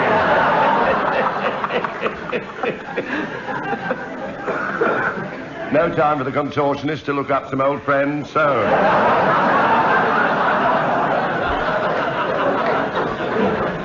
Doesn't want that hanging over his head all night.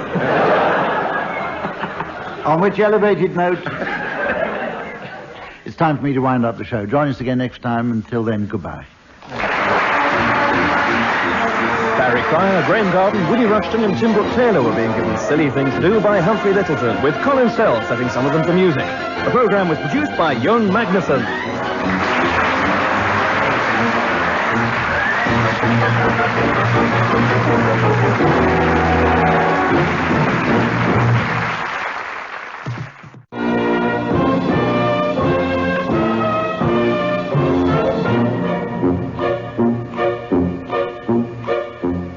We present I'm Sorry I Haven't a Clue, the antidote to panel games.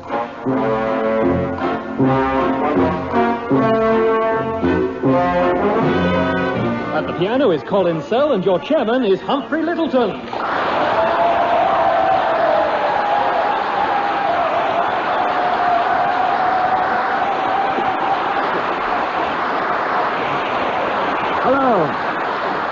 Hello and welcome to another edition of I'm Sorry I Haven't a Clue. This week we're coming to you from the Westminster Theatre in the heart of London. It's a lovely theatre, full of history, and everywhere you look there are fascinating old reminders of a vanished comic era. Let me introduce you to four of them. On my right, Willie Rushton and Tim Brooke-Taylor.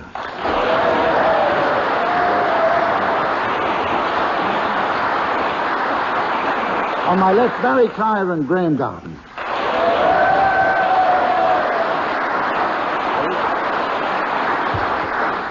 And please welcome the lady who massages our figures, our lovely scorer, Samantha. Woo! Yeah!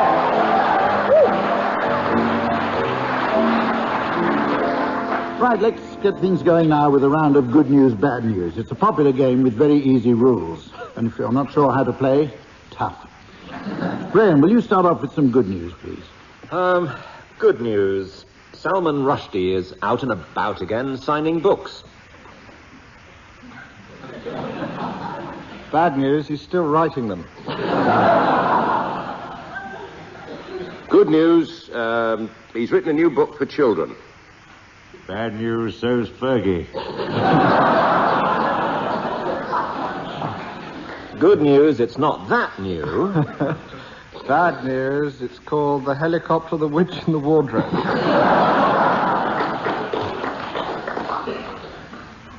Good news, it features a wonderful witch.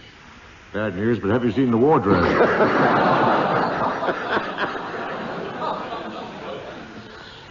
Good news, John Major is writing a book. Bad news, it's called The Lion, the Witch and the Cabinet.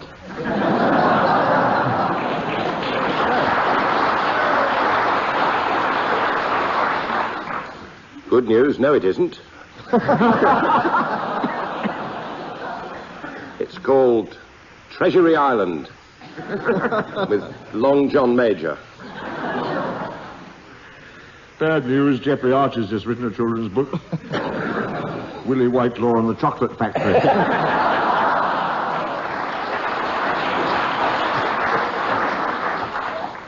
Good news. No, it isn't. It's called First Among Squirrels. Oh, I like that. Brilliant. I like that. I like that. Yes, I'll do it again. Let's play another round of that. I say. Oh. Tim, can we have some good news now? Oh, I doubt it. Good news, the poll tax is going to be changed. Bad news, the community charge. Good news, the opposition is going to be consulted. Bad news, she won't like it.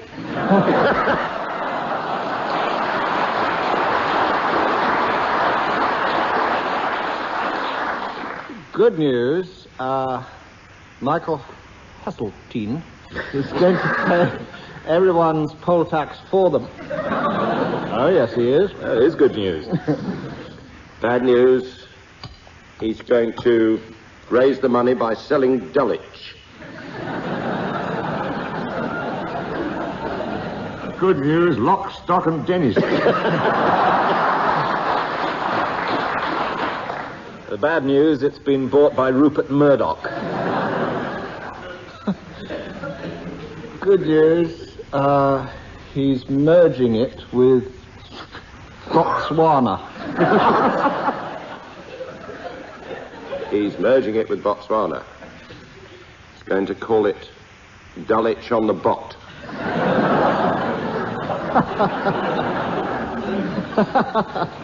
Good news, she won't like it.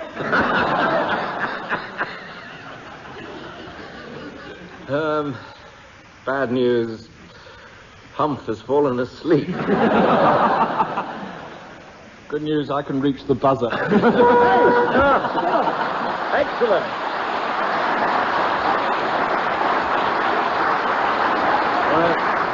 Would you say you press my buzzer? Marks to everybody except Tim Brooke-Taylor then. Oh. Right. That was jolly good. It's Christmas, too. It's nearly Christmas. This is the moment when I give the teams advance warning of tonight's ball. Teams, will you please have a think about late arrivals at the Cowboys and Indians ball? The Cowboys and Indians ball. That's Red Indians, is it? I don't know. It's just Indians. It's time now for a musical round. The teams are going to improvise a blues, a madrigal or calypso number around a theme suggested by the opposite team. I shall award points to the winners, and points mean prizes. And let's have a look at this week's prize. Let's have a look at this week's prize. It's this smart electric hat. Oh, listen, I can't speak if you Oh, that's not fair. Yes. The man's trying. Yeah. Very. If he doesn't watch out, I'll throw this week's prize at him. It's this smart electric hat stand. Right. Colin Sell. Colin Sell is poised at the piano. Not the word I would have used. So, Graeme and Barry, will you suggest a theme and style for Tim and Willie? A calypso, I think. Calypso, yes. Go on, then. Mick Jagger. Mick Jagger calypso. Mick Jagger. I like it.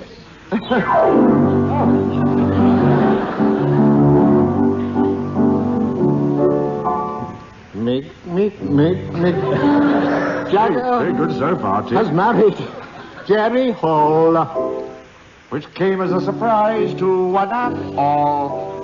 Why does she want to jump on his ancient bones? That'd be a better name for the Rolling Stones.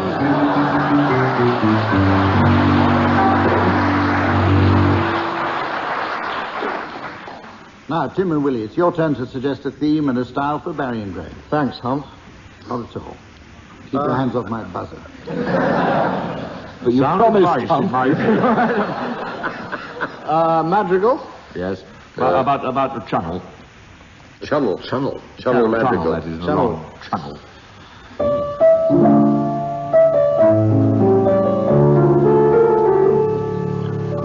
The Channel Tunnel's open now. You can walk from here to France. So let us all rejoice and say it is a great advance.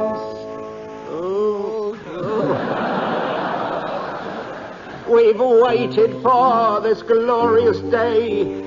It's been a long time coming. I agree. But now we've realized the French only did it to improve their plumbing.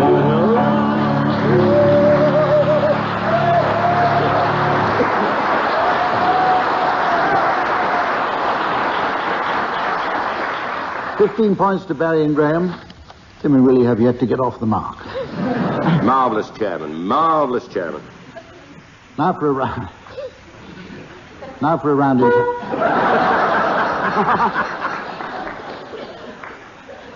Keep your hand off the pram. Now for a round entitled Wuthering Hillocks. As the economy heads once more into recession, these are difficult times for the entertainment industry. So, teams, will you suggest some cost-cutting remakes of famous films, books, plays, and programs? Tim, you're going to start now. Keep you out of mischief. An opera. That wasn't part of your list, was it? Not opera. Mozart's Così fan 1T.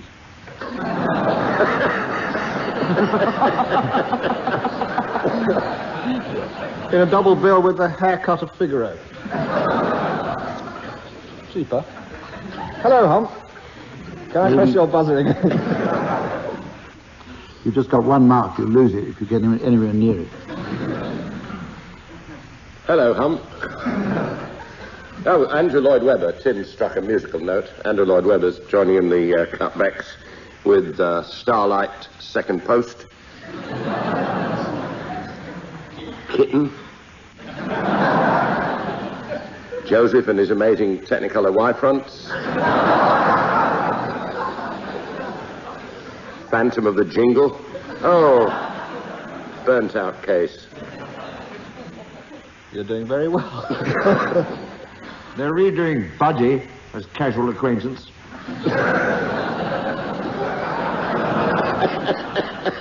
And Miss Saigon is going to be a Void Dagenham.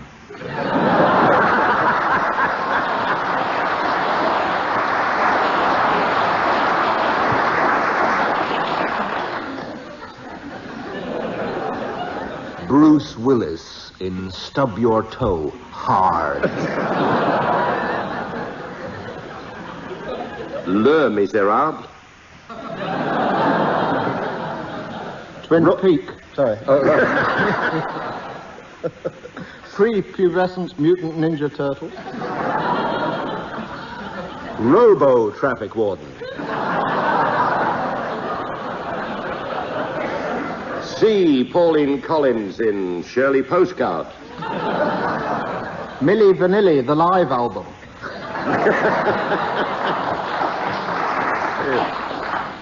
Around Miss World in 80 days. This was a difficult one to work out, given the inflation since it was written, but the moon and sixpence now is the moon and £148.83p. Memphis Clapper. Ski Tuesday.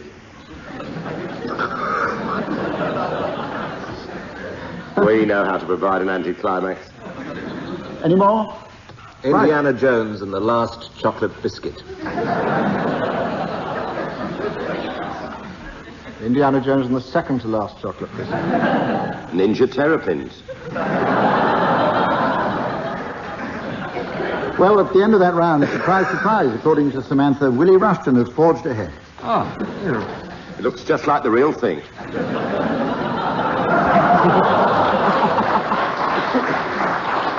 Here's a good game. It's called Hard Sell. Somebody pour cold water over Colin, please. It won't get him off the piano. James, I'm going to give you a subject and 30 seconds in which to sell its merits to a skeptical audience. And just to make things more tricky, I want you to adapt the mood of your spiel to whatever musical backing you're given. We're going to start with you, Tim. Oh, why do I have to experiment each? Right, Carol. Will you please discuss the merits of going to church? Here's your music. Single? Bored? Fancy a night out? Then why not come on down to church? There's lots to do and see at Evensong. Sing along to all the old favourites. Guess the length of the sermon. Heard the one about the three brothers? Not the way our vicar tells them, you haven't. Marvel at all the polished acts of the apostles. Catch up on local gossip with our up-to-the-minute births, marriages and deaths. Yes, it's a perfect evening for hymn and prayer. Or why not try our special choral communion? All the above with wine included.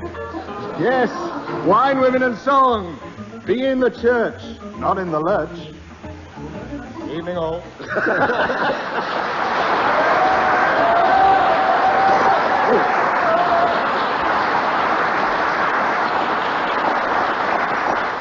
Thank you, Vickers. Barry, your subject is John Major. Here's your music. It's new, improved, revolutionary breakthrough. It's not black, it's not white like the old ones. It's gray. It's soft and soothing and, with built-in backseat driver with the new unique ingredient, charisma. How strange the change to Major. John Major. Nobody's better.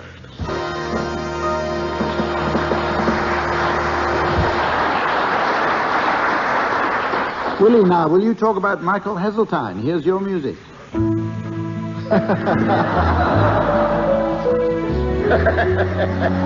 He's Welsh.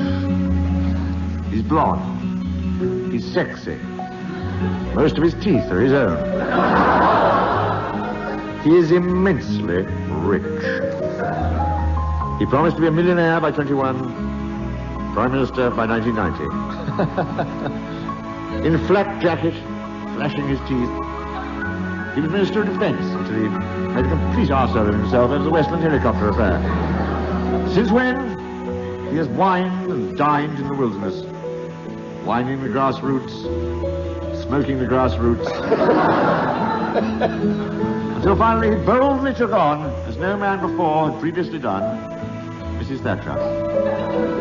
They'd lost both legs in the accident.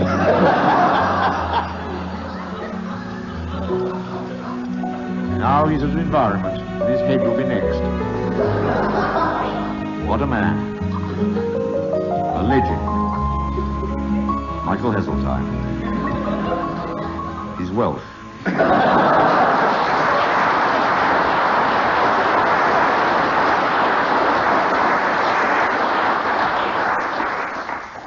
Graeme, your subject is Kenneth Branagh. Here's your music. That's impossible. What is it? Branagh, the barbarian. You saw his Henry IV. You read his autobiography written at the age of 13. Best actor, best film director, best before 1991. The new Olivier with his own Shakespearean theater company, complete with added Emma Thompson. The privatization share offer ends on Monday. Hurry, buy your shares in Branagh now.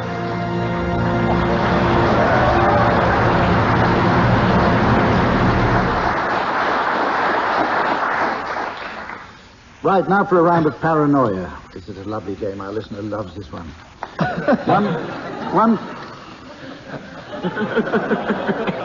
One team is suffering from an insane delusion, the nature of which only we and the opposing team understand. What do I mean by we? The insane couple should ask questions to identify their symptom. An audience, please indicate when you feel the deluded team are getting close by moving away to a safe distance. Tim and Willie, you're first. Your paranoia is going up on the Westminster Giant infrared screen. And here for you listening at home is the mystery voice. They think they're Teenage Mutant Ninja Turtles. They think they're Teenage Mutant Ninja Turtles. Right, Tim and Willie, you're first. Your paranoia is... Oh, no, I've done that bit. Humphrey's in the van, ladies and gentlemen. Okay. Clamped. Okay, Tim and Willie, will you start off questioning the other team? Do we both have this delusion? You do? Oh, yes. All four of you.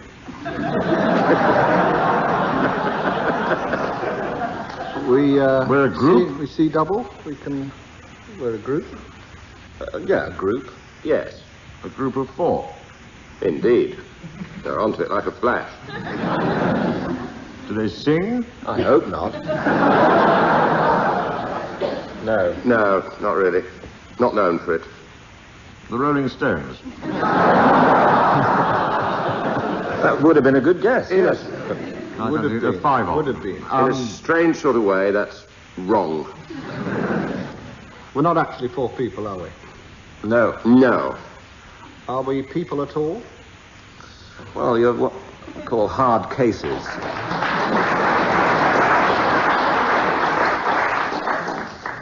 Nothing to do with concrete? No. Hard cases.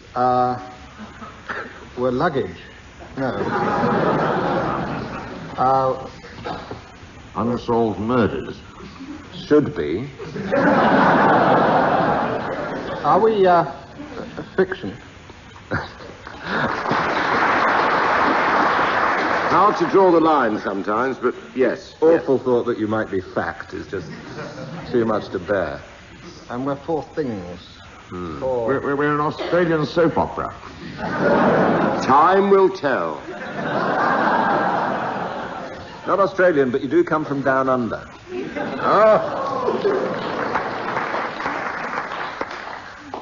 A part of the human body, are we?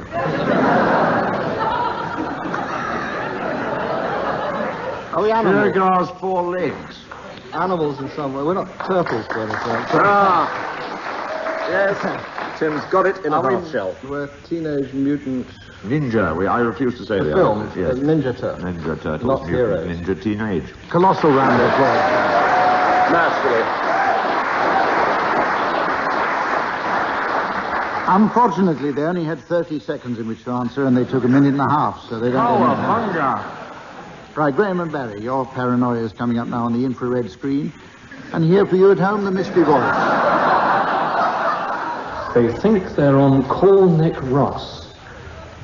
They think they're on Call Nick Ross. Okay, right. Graeme and Barry, start interrogating. Are we 2? Sorry, what? Are we 2, TWO? You may have your wireless on. What? We may have our wireless on. Now, the introduction was greeted with gales of laughter. Does that mean we're politicians? What is your point? Come on. Get on with it, get on. We think we're Robin Day. How very, very interesting. Basically, I get in touch with somebody else about that, preferably a psychiatrist. Is interviewing something to do with this? No. No, it isn't. The audience claps and you said no. We're trying to discuss the M25.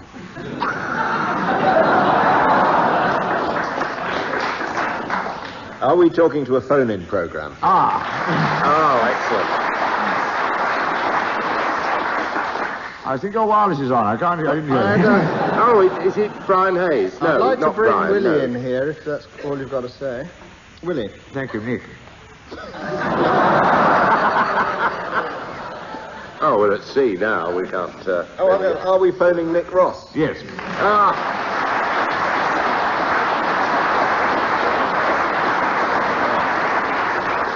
Excellent. Excellent. Well, what I'd like to say about the M25 is quite No, interesting. we've finished that round. We're going on to another one. We're going to have a final musical round now entitled Fourth Bridge. I'm going to set the team some songs from which they must omit every 4th word. Well, it's not as easy as it sounds, because they'll be receiving musical accompaniment from Colin Sell. Right, who should we start with?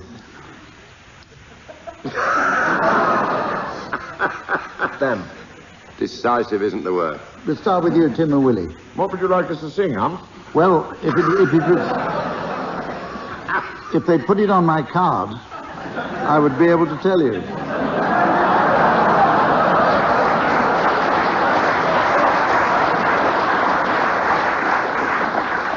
I wonder if the mystery voice knows. May I make a suggestion? Colin's got a suggestion for you. Colin speaks. How about I Got Rhythm, Hump? Did anybody ask you? Right. Now out in a van 2 miles away. Tim and Willie, will you sing I Got Rhythm? Remember, you've got to leave out every fourth word. Okay. I got rhythm, got music. I'm my man who asks for anything. I got daisies, green pastures. I'm my man who asks for anything. Old man trouble, don't mind him, won't find him. My door, I'm starlight. I got dreams. I got man who can for anything more, can ask for more.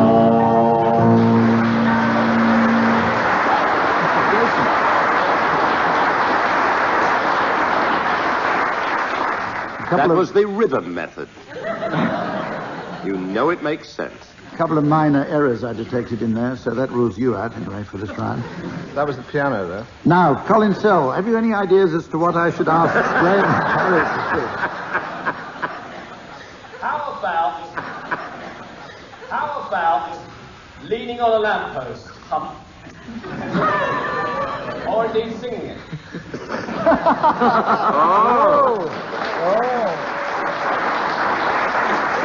Oh, you'll be in trouble now, Colin. One in a row.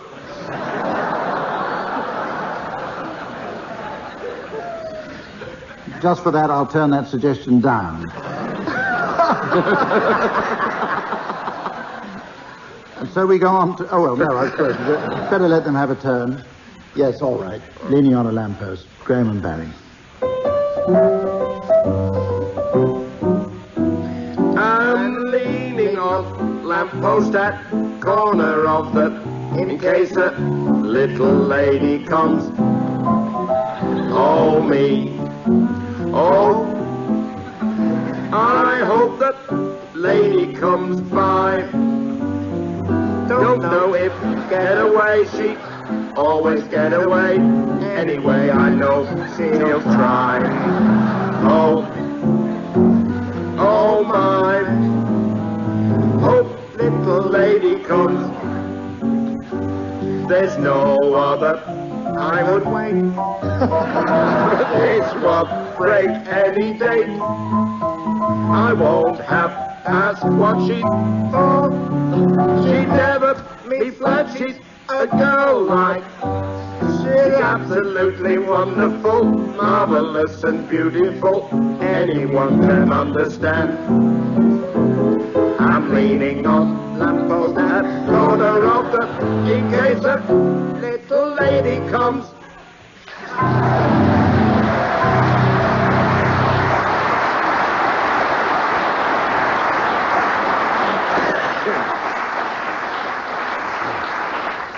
You know you can hyperventilate doing that. Right, well, that's jolly good. And it brings us very near the end of the programme this week. So, teams, while Samantha and I go off to 10 Mile allotment, will you please announce the late arrivals at the Cowboys and Indians Ball? Well, what a gathering. Here comes Samantha. She's keeping score. Well, somebody had to sacrifice. Will you welcome, please, Mr. and Mrs. Moffat de Gulch and their daughter, Heather Moffat de Gulch. Rather novel cabaret tonight. We're showing a classic old silent film in which a great silent film comedian plays the part of Sitting Bull at the Battle of the Little Bighorn. Imagine that. Custer beaten by Buster Keaton. Also on the bill is Frankie Hard and Andrew Ridgely. That's Wigwam. Joined by T.P. McKenna, who's helping them. John Wells will do a little comedy turn. That's a Wells Farrago. Kenny Lynch has come with friends. That's the Kenny Lynch mob. Mr. and Mrs. Uprising and their daughter Sue.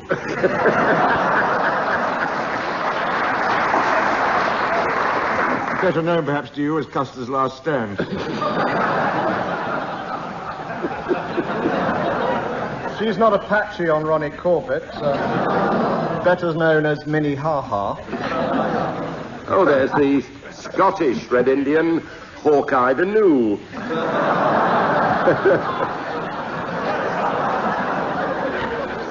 And here come Mother Teresa, Norman Tebbit, and Jeremy Beagle.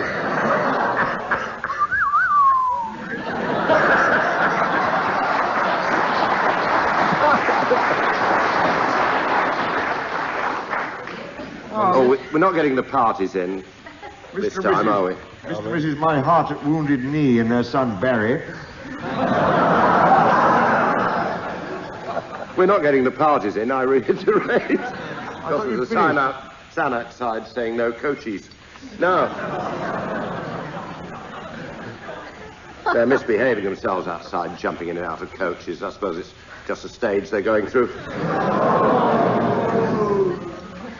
Well, always end on a good boo, I say. That brings us to the end of the programme. Join us again next time. Until then, goodbye.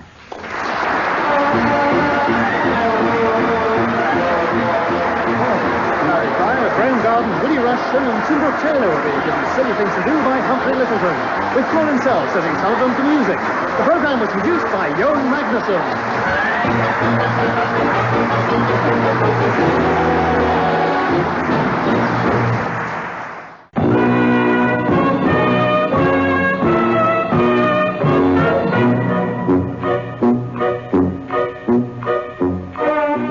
I'm sorry I haven't a clue. The antidote to panel games.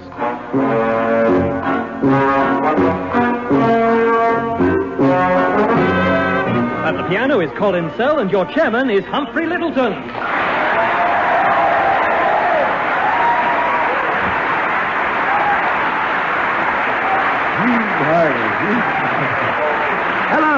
Hello, and welcome to the Westminster Theatre for a special Christmas edition of I'm Sorry I Haven't a Clue. Unless, of course, you're listening to the delayed repeat, in which case, welcome to a special summer edition of I'm Sorry I Haven't a Clue. So here are four men who keep their fingers on the pulse of every audience, just to check they haven't died of boredom. On my right, Tim Brooke-Taylor and Willie Rushton.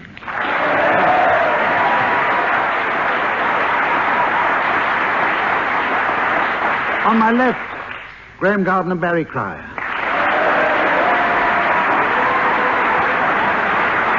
And a special welcome, please, for the young lady with her finger on my pulse.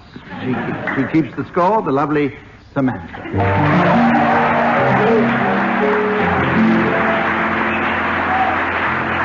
We're going to start the show with a game called Telegrams. Teams, I'd like you to suggest some telegram messages to mark unlikely events, and keep them short, please. Barry Cryer, can you start? There was a famous telegram to Napoleon. Hold on, braces in next post.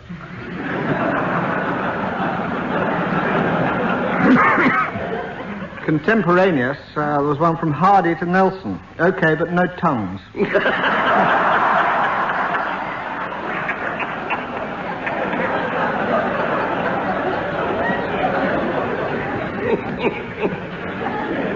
is one to Geoffrey Archer. Congratulations on your Nobel Prize for Literature. You said it was an unlikely event. To Madonna, congratulations on your uplifting video, Mother Teresa. Queen Victoria to Albert on hearing they'd named a building after them. We are not a museum.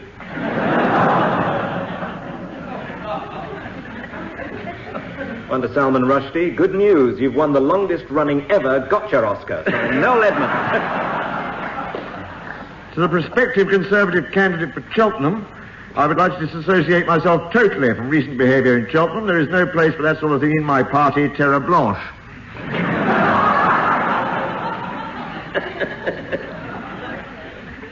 one to Jeremy Beadle's Stop, Stop. That's it. Excellent. 15 points all round. We're going to start the show with the... No, we're not. We've done that. It's time now to give the teams advance warning of the ball they'll be announcing at the end of the show. You like this one. Teams, will you think about some late arrivals at the Scouts and Guides Camping Jamboree Ball? Okay, well, now it's time for an exciting and challenging musical round, if that's not a contradiction in terms. It's called Just a Minim, based, of course, on the popular radio show Woman's Hour. Team, I'm going to give you a song which I want you to sing without repetition, hesitation, deviation, or what else. A member of the opposing team may buzz to challenge, and if I uphold the challenge, the challenger takes over. Right, the song is Let's Do It. Willie, will you start?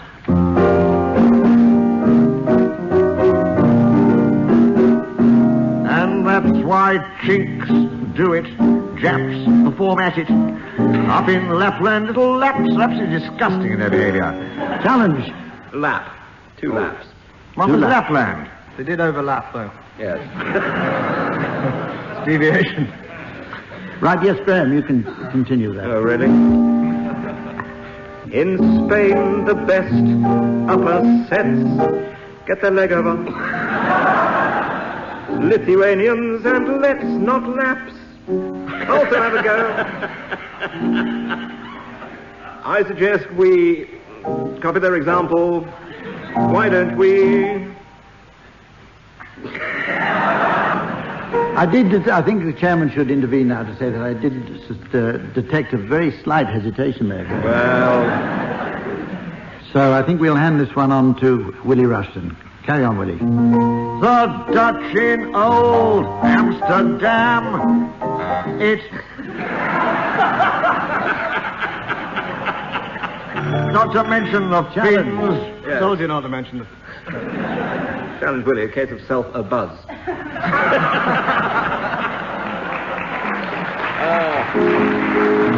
Causes blandness. Okay.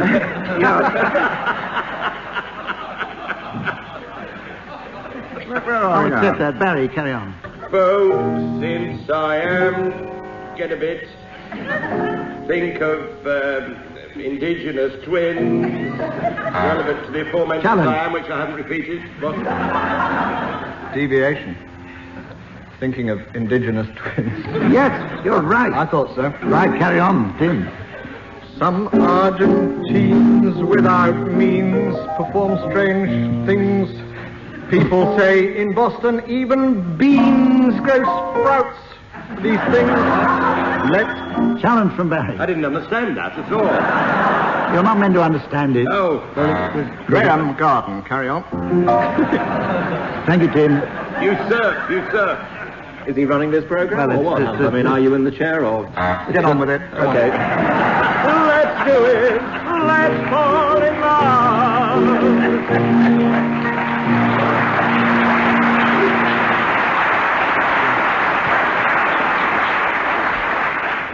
Who won that, Tim? You did, Hump. Good. Only Depping. Right, another 15 points to you. But only to you. This is a game called Plots in 15 Seconds. I want you teams to summarize the plots of famous books, plays, programs, or films, and I want you to do it within 15 seconds. I don't want any rambling on. Anyone over the limit gets locked in my mystery cubicle and can stay there until the next series.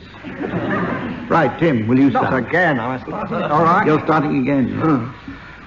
EastEnders. How does the tune go? Ask Colin Sell.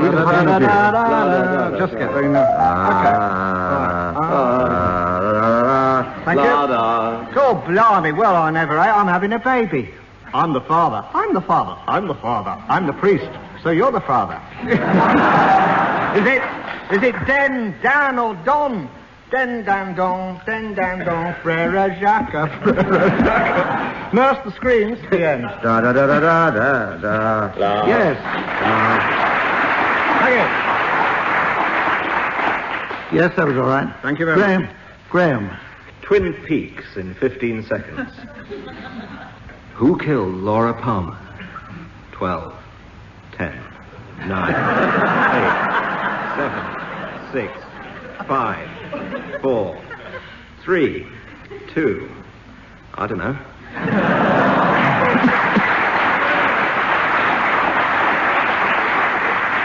Very good, Willie. One of the great films of all time, Godzilla meets King Kong.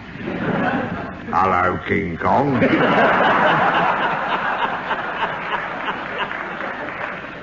Hello, Godzilla. How's the wife?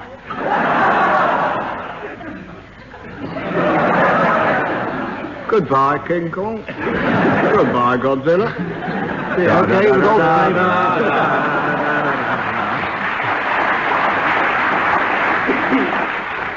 Far EastEnders. Oh, sorry. Go on, Mary.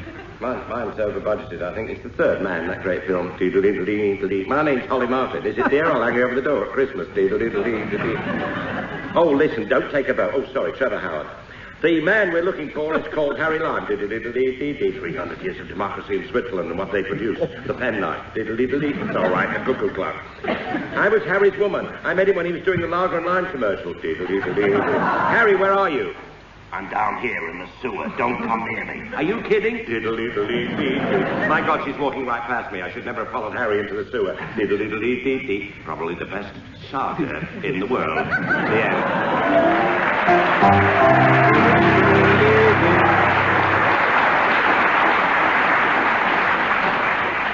At this point in the show, we were going to have a topless fertility pageant by the Amersham Ladies Bridge Coven, but instead,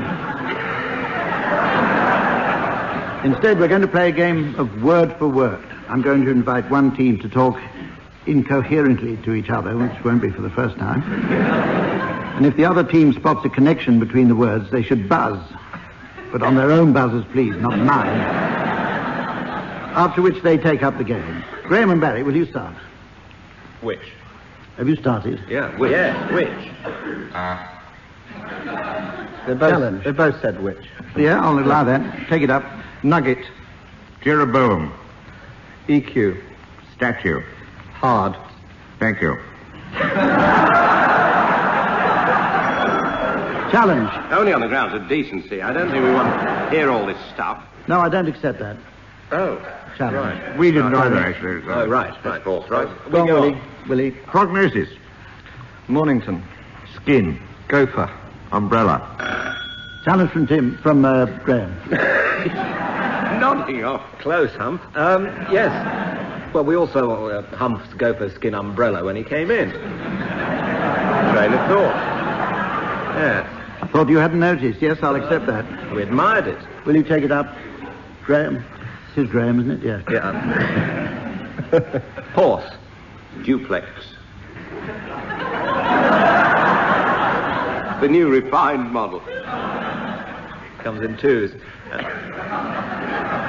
There's a novelty. Larder. Wiley. Minogue.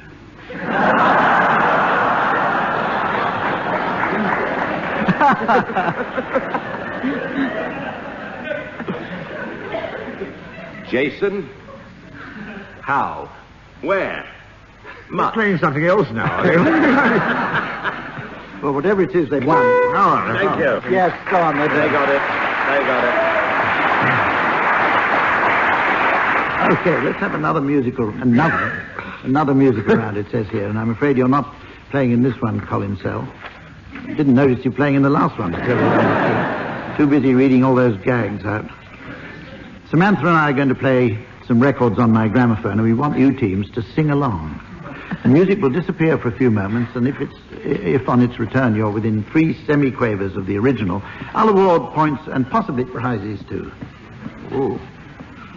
Going to start with you, Tim. Oh.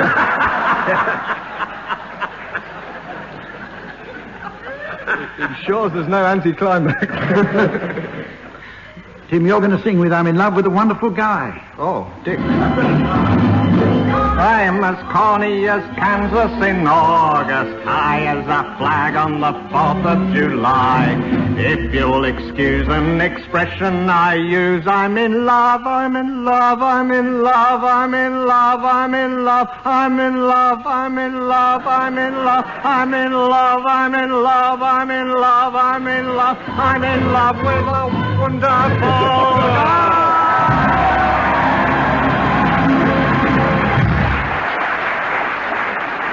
Drugs tests. All right, Barry, it's your turn. Will you sing along to Busy Line? Put a nickel in the telephone and dial my baby's number. Got a busy line. Each time I tried, I got a busy tone and got my baby's number. Just a busy line. Called his uncle in Jamaica, left a message with the baker, even checked the number in the telephone book. Got so awfully worried, to my baby's house I hurried. When I looked inside, the phone was off the hook. And as I walked up to my baby there, I got my baby's number.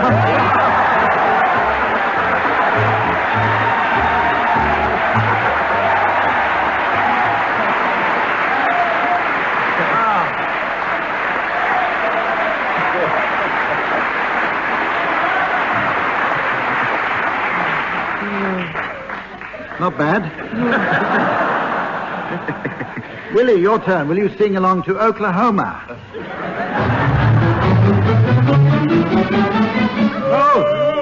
Oklahoma, where the wind comes sweeping high up, and the waving wheat can sure smell sweet when the wind comes right behind the rain. Oklahoma, every night, my honey lamb and I sit alone and talk and watch a hawk making lazy circles in the sky.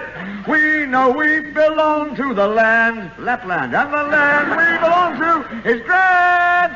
And when we say, I knew he was too slow. Order. Recount. How it feels well done, Willie. rapidly. Busy Line. Graeme, lastly, will you sing along to My Way? What is a man? What has he got? If not himself, then he has not to say the things he truly feels. Graeme Garden, ladies and gentlemen. And not the words Right here. of one who kneels. The records show I took the blows.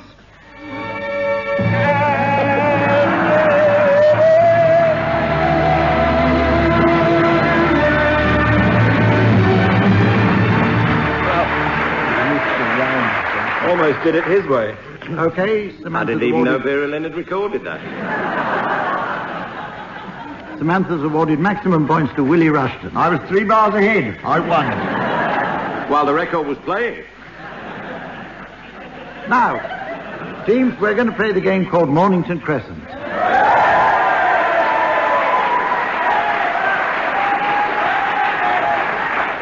I'd like to read first a letter from Mrs. Trellis of North Wales, who writes, I think your Mornington Crescent Elevator Reconstruction Fund is a noble cause and it has my full support. Well, that's just typical of the many thousands of letters we receive each week from Mrs. Trellis.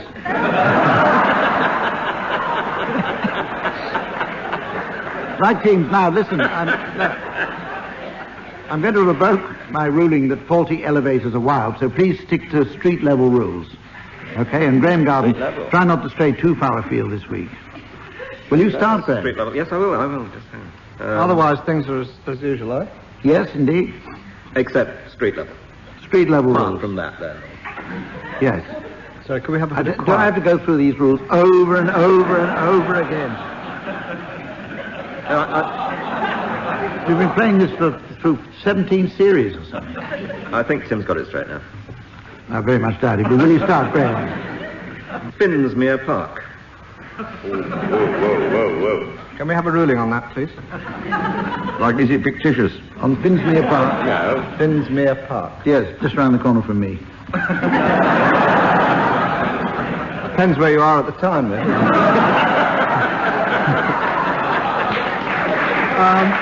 Patterson Road. Fair dues, fair Please, dues. excuse me. When you've played it as long as I have, you won't say rubbish just casually like that. You say rubbish! Go on, Barry. That pause led me, in consultation, I must admit, Quex Road. Mornington Crescent. Law. Yeah. Willie Rushton, with an extremely quick move there, is the winner. Quick, this Mornington Crescent. See, you were chatting among yourselves. Perhaps You you'd didn't like notice. You the walked slow straight action into it. replay. Mornington Crescent. No, that does You work. use the Q and an X. That uses 10, if you think about it. Do you want to sit in this chair? You were so excited You know, you might as spelling well take Quex. over the... Yeah. To be honest, yes. Ah, good. We're going to have a round of limericks. This is a very amusing game. I'm going to give you a fecund first line, teams, and then one by one I want you to construct a limerick, preferably a clean one. Graeme, you're going to start this one. One evening while eating a curry... One evening while eating a curry... I had to get out in a hurry. The waiter said, hey. You've forgotten to pay. But by then I was halfway to Surrey.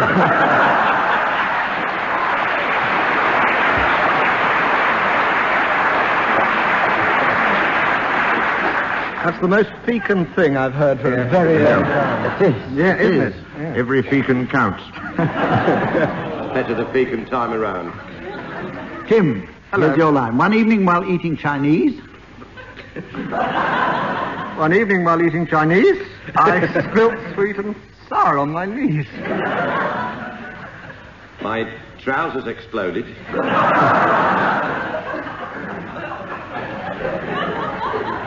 My socks were corroded.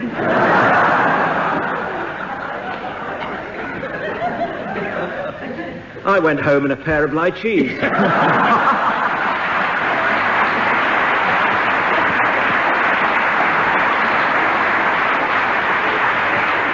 Barry, here's one for you. One evening while eating jugged hare... Jugged hare. Jugged hare. One evening, while eating jugged hare, I suddenly spied Lionel Blair.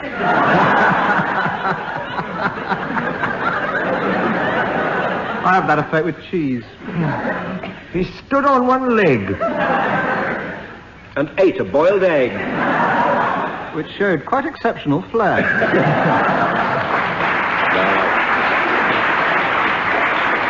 Right, Willie, now your one. Clean that up. One evening... One... Willie, it's not Samantha with the bags again, is it? No, Feelies. Bring Right. back Feelies. Sorry. Steady on, Hum. You're Beijing Right, too cut. early. Shall I read it for you, huh? All right. No, I think you're better at this. One evening while eating tandoori... One evening, while eating tandoori, I was seized by a raven-haired hurry. Hurry. Hurry. Hurry. Hurry while stocks last. I gave such a start.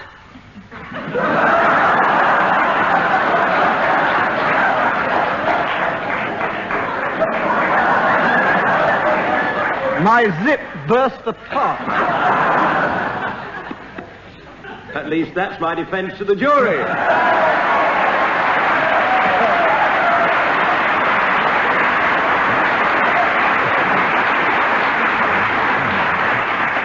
Seconds out.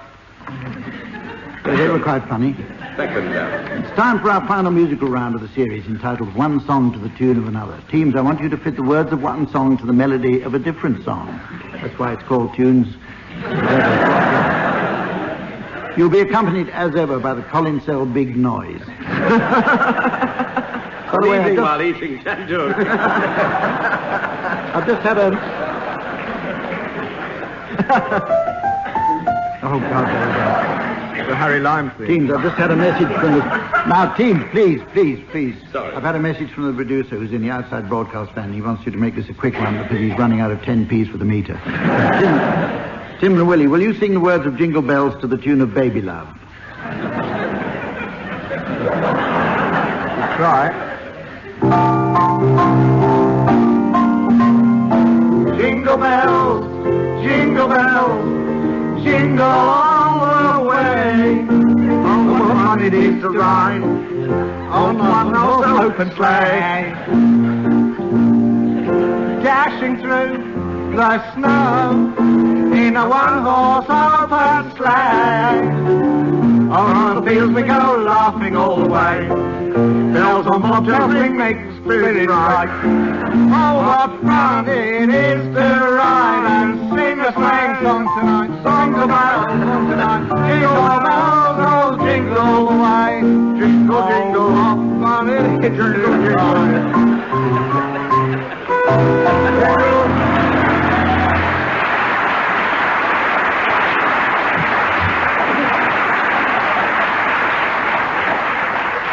More like Jonathan Ross.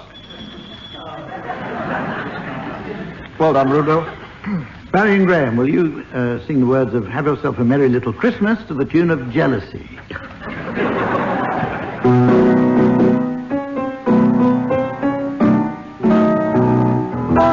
Have yourself a merry little Christmas.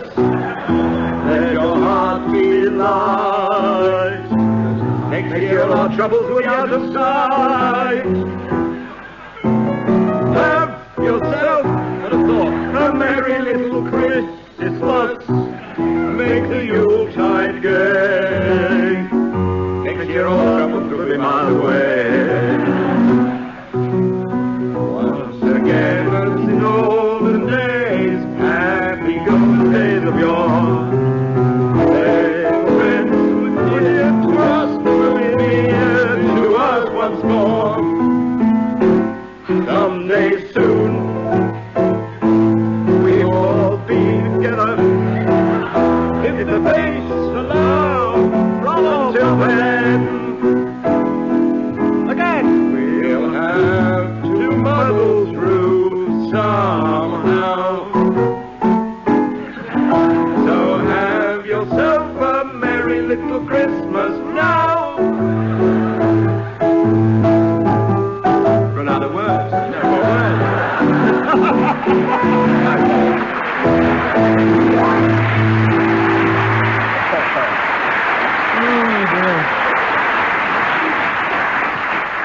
Gosh, those were both good. Well, it's very nearly it for this series. So, teams, while Samantha and I go off... What's going on over there? Colin's smashing the piano. Not yet. Series isn't over yet. Teams, while Samantha and I go off to water my azalea, would you please announce the late arrivals at the Scouts and Guides Camping Jamboree Ball? Will you welcome, please, Mr. and Mrs. Prepared? Loud. And their daughter, Bee. And she's got several Scouts on her. They won't get badges for that. Adjust your woggles, pray. For Mr. and Mrs. Vitch. And their daughter, Chloe. Who loves it under canvas. Take another cold bath, please, while I introduce you to Mr. and Mrs. O'Job. Mrs. Tremont and Bob O'Job. He must be American. He's eating a brownie. No, and... oh, no, he's got Cockney blood. He's drinking brown ale. Brown ale. Rub yourselves together, please. We welcome John Knott, you remember him, and Granny Knott, with her sheep shank. And his aunt, you embarrassed in those little shorts. Hence the expression Ginganguli. No. Watcher. Will you welcome, please, Mr. and Mrs. Bennett, not Ginganguli Gully Watcher again. And their son, Gordon Bennett, not Ginganguli Gully Watcher again. Oh, there's Bob Ajob. Oh, he's come again, has he? Yeah, he's circulating. Was he there earlier? I missed him earlier. Sorry. This series is finishing none too soon, in my view. Ladies and gentlemen, as Willie said, the series is coming to an end. So's Colin's career, I think, probably, even as he plays. Oh, there's Camping Gaza. Oh, sorry. I was going to say before the series ends. We'd like to wish you all a very merry August. Or Easter. From all of us here, goodbye.